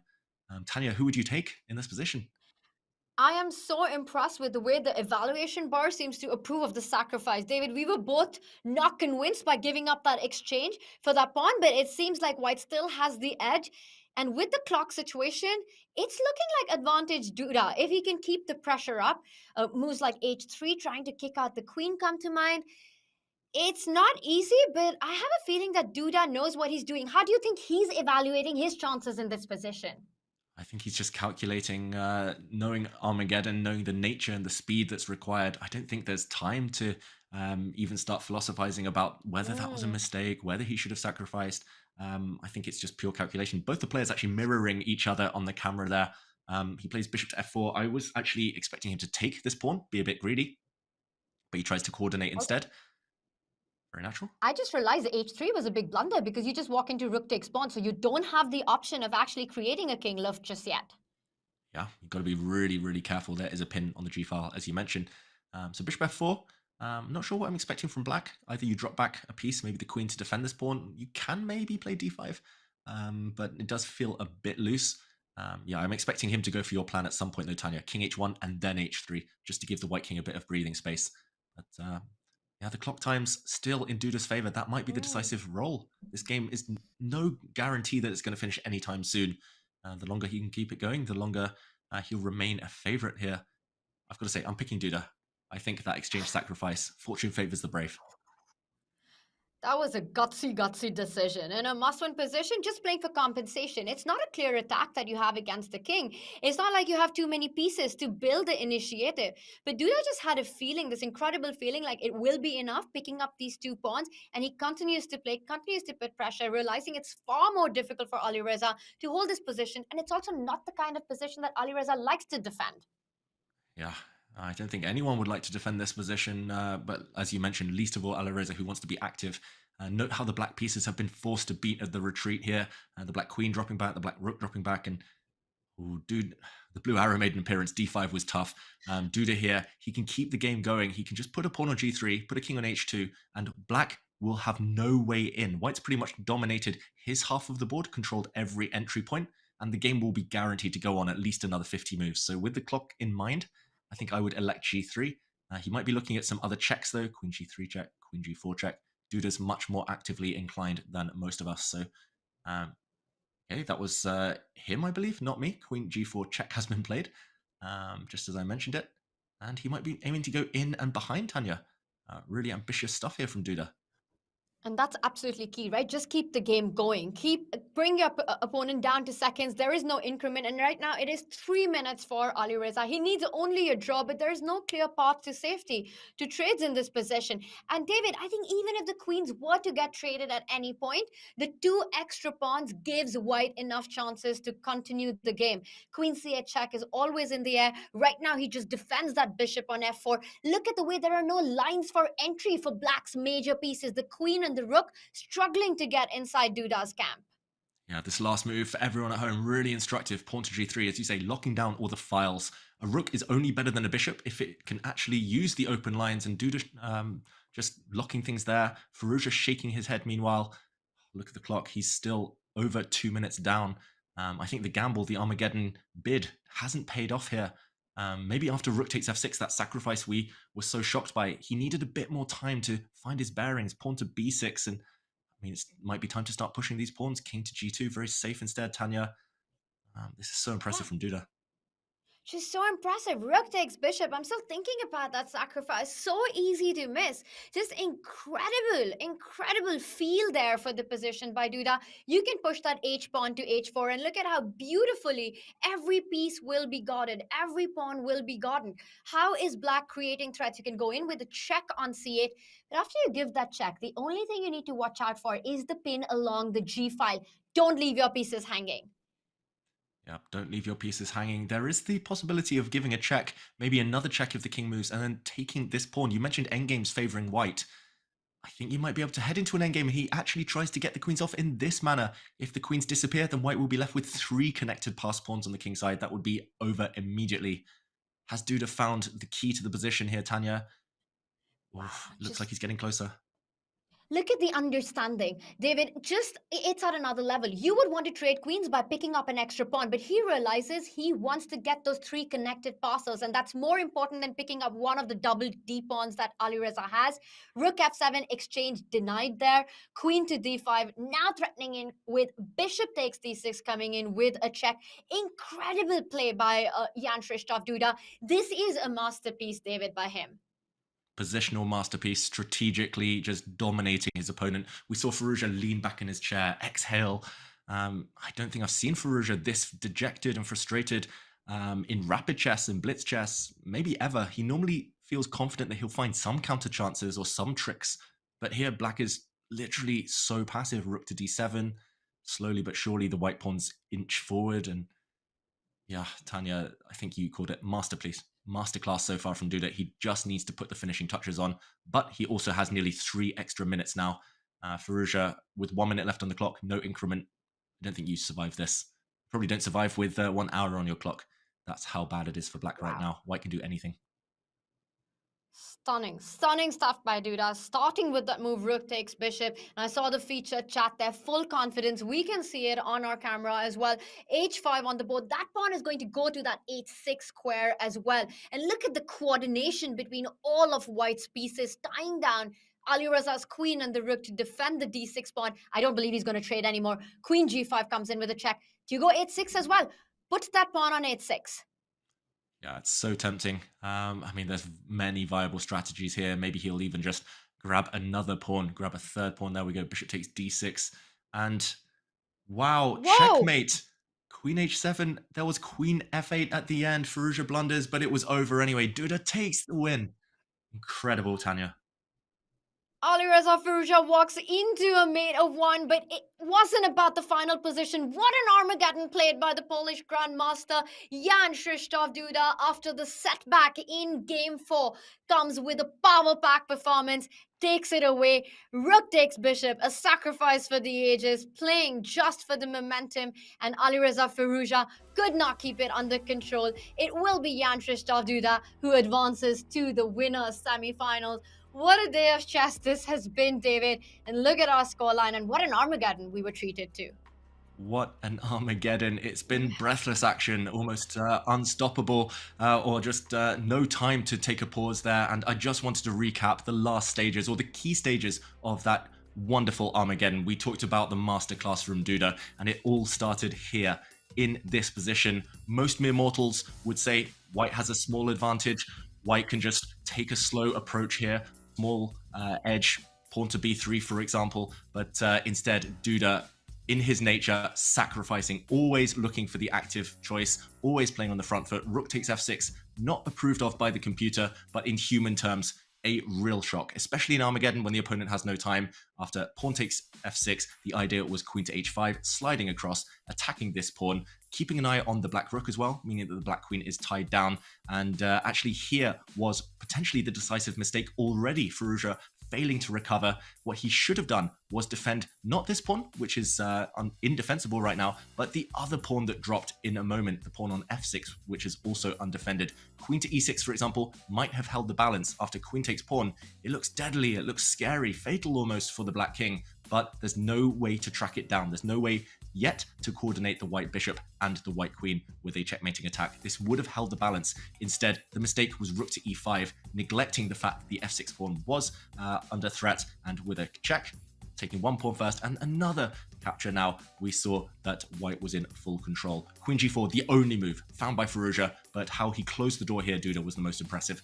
Attack first of all, now defense. Queen to f1, sliding back and coordinating his pieces. After bishop to f4, sliding forward with the queen. Slowly but surely, the white pieces coordinated. The black pawns eventually dropped. And if we fast forward to the final position, we were talking about Firouzja's clock. He had no time. He was dead lost anyway, but a final blunder, a final slip ended it. Queen to h7, trying to trade off queens, and Duda, the kiss of death. Queen to f8 check, the black king trapped, and with that, he got the result, he got the win, and moves on to the winners' semi-finals.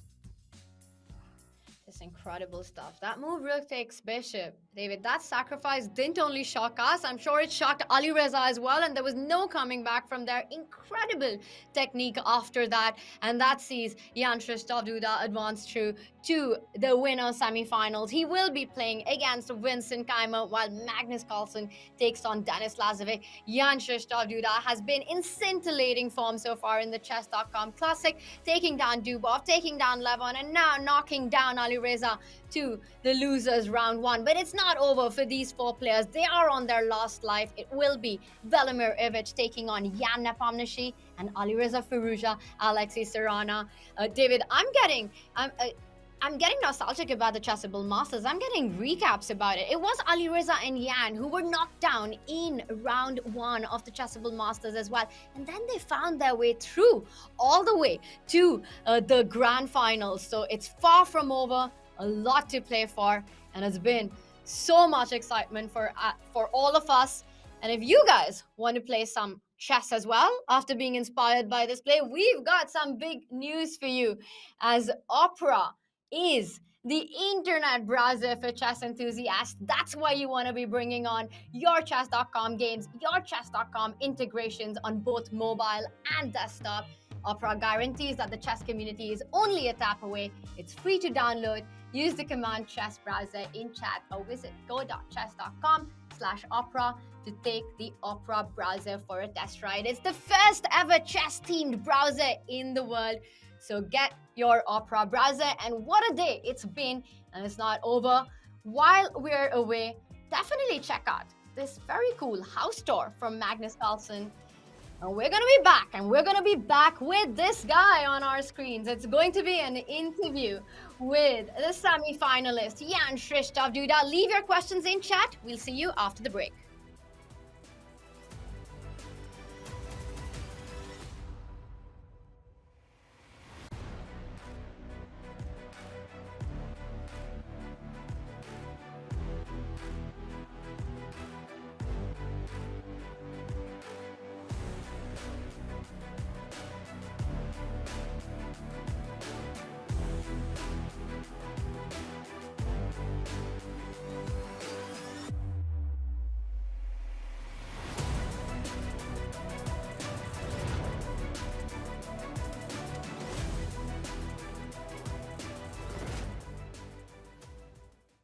Hi.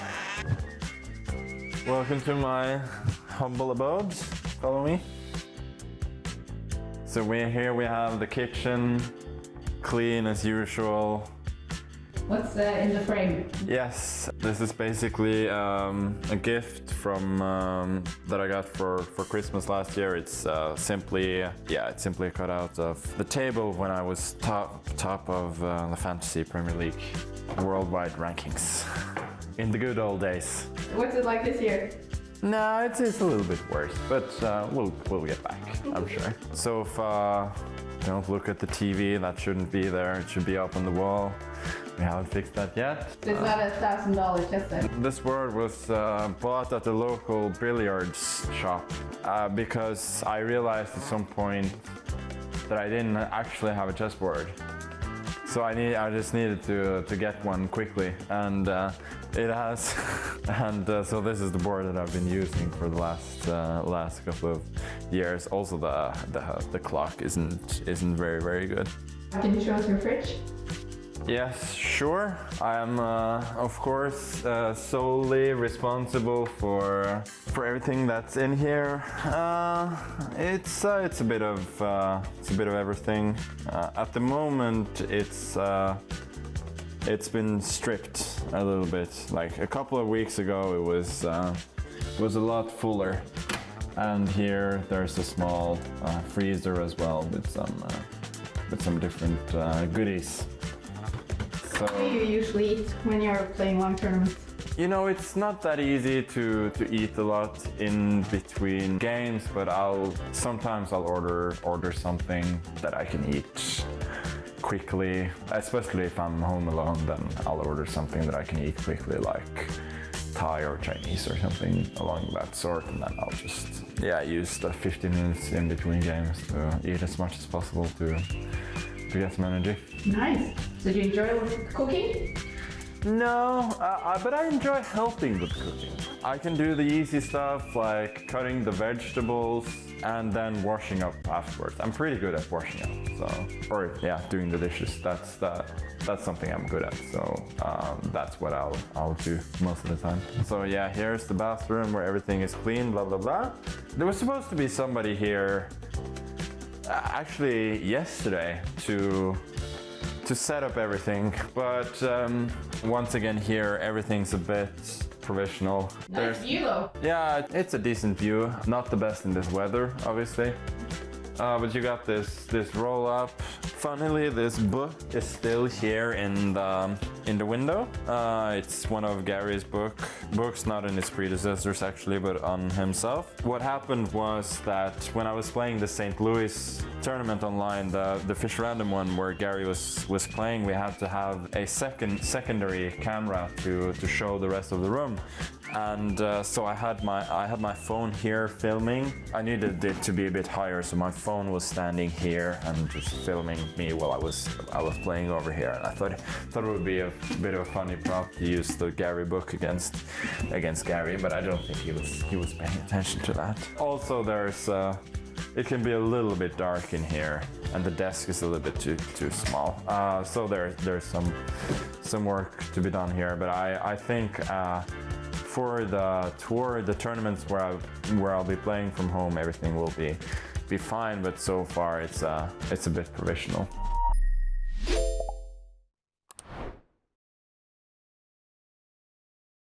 Ready to take your chess to the next level? Now through May 15th, get 50% off any Diamond, Platinum, or Gold Chess.com premium membership. That's unlimited game review, unlimited puzzles, unlimited bots, unlimited lessons, and no ads, all at 50% off. Go to chess.com/special and enter code CCT24. Discount applied to first payment period only. Existing premium members are not eligible for this offer.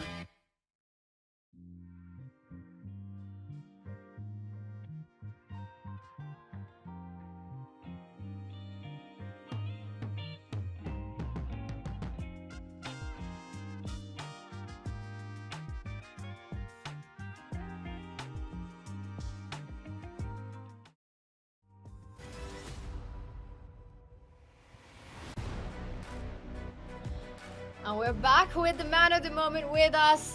Joining us is Jan Krzysztof Duda after his scintillating win in the Armageddon against Alireza Firouzja.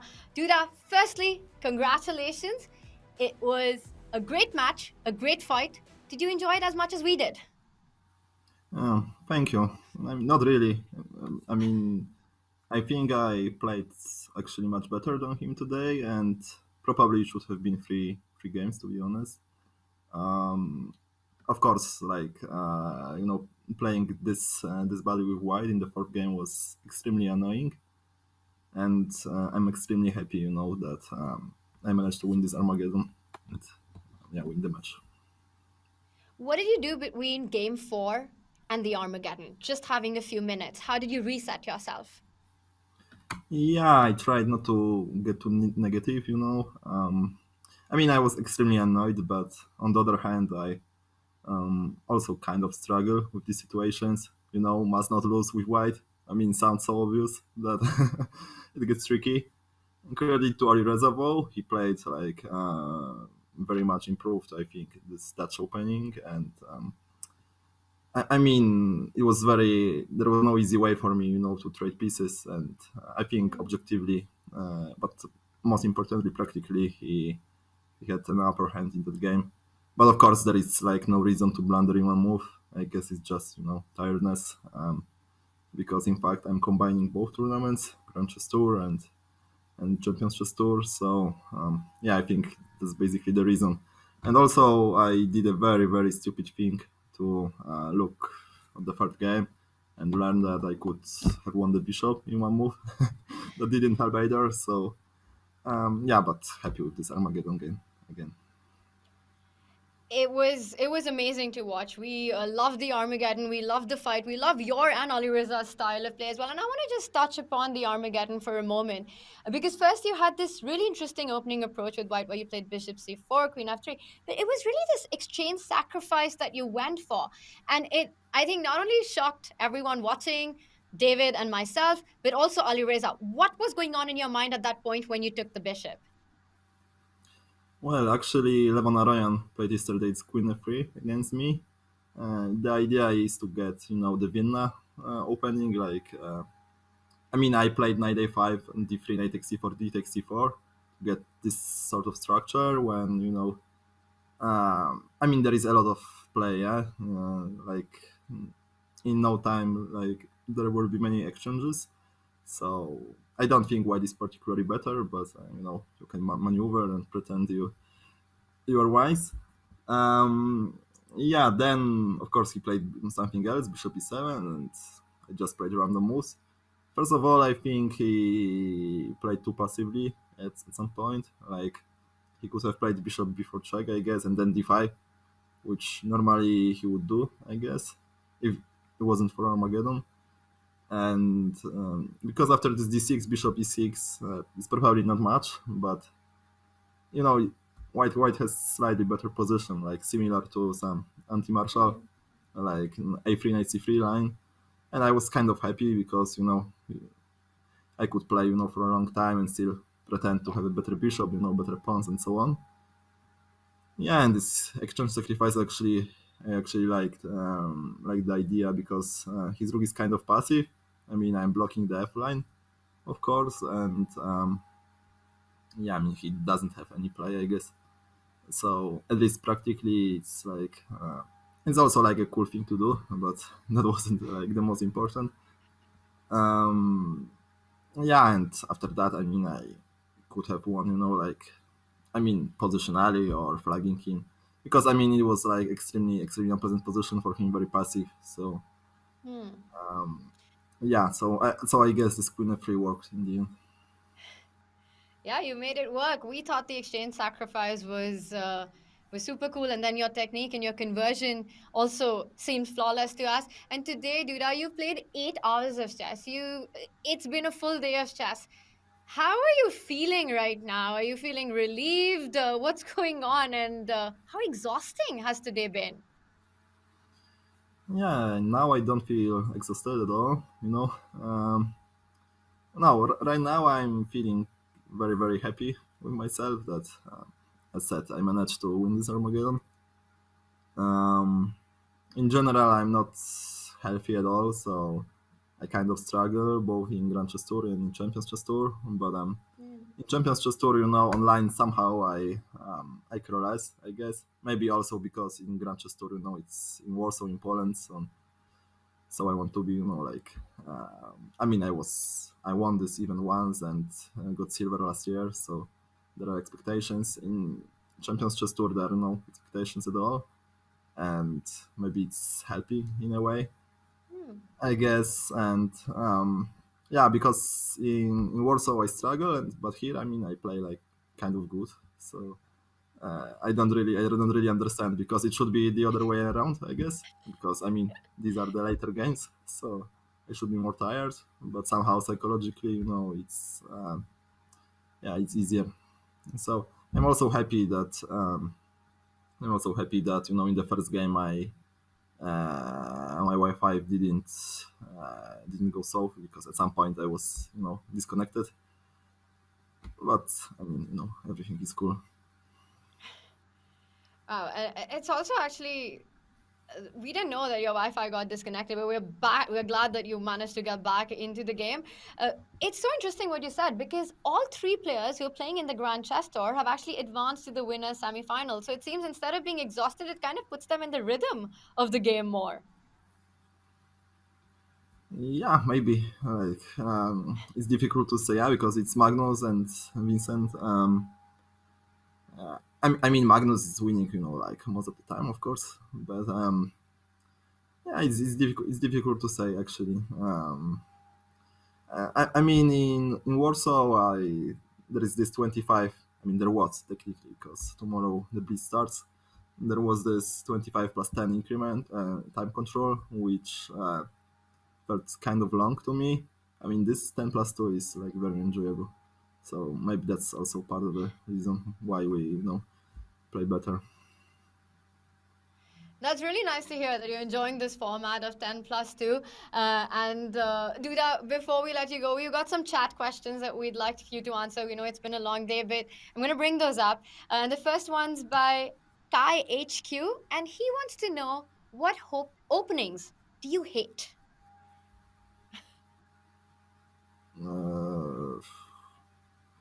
It's a difficult question. Actually, I don't like having holes, in some positions. So, for example, I would feel very unhappy in this Sveshnikov, let's say, my line, with black, because of this d5, f5 squares. I understand it's, I mean, objectively sound, of course. And in fact, people are avoiding it with white, by playing Rossolimo, bishop b5 in the third move. But still, it's, I mean, I wouldn't enjoy myself in in this structure. So I can say Sveshnikov opening. Maybe some Sicilians, actually, from black side, that are, kind of. I mean Kalashnikov also. Yeah, it's kind of similar, let's say. Yeah, but in general, I play kind of everything. So We had this interview earlier where Magnus said he would give the London 2 out of 10. Would your range also be around that for the London? It depends on the opponent, I guess. I mean, there are opponents against whom, I occasionally play London, and I always get nowhere. Like, I don't know what to do with white. Then it's annoying, and yeah, it works against you. But on the other hand, sometimes you get these sharp positions or like positional masterpieces. So you never know what it's gonna be. Yeah, it's been awesome to see some of the new modern theory in London as well. And we also have one more question from Shaki KQ.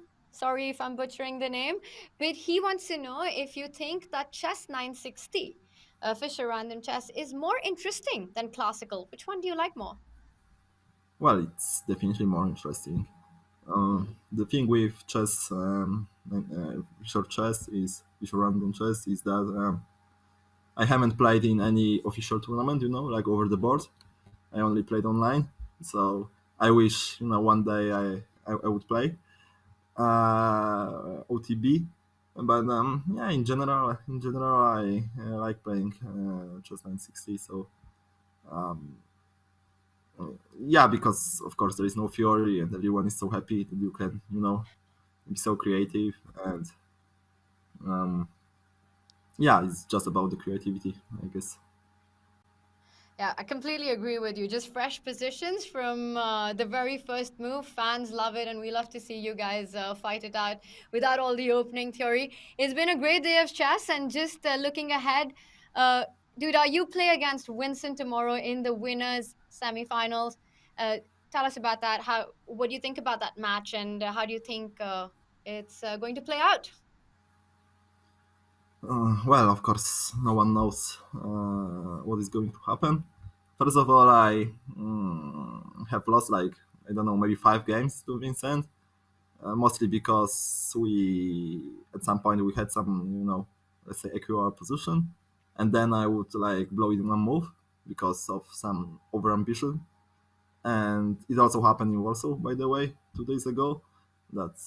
I played, we were playing on 10 seconds, and I played the move which felt very wrong in the first second, but I was hoping it would be a shocker for him, and he would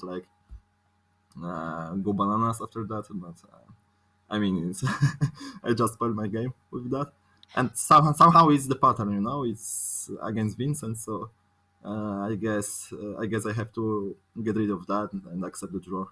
It's level position, but I mean, he's of course a very strong player, but yeah, it will be interesting match, I guess.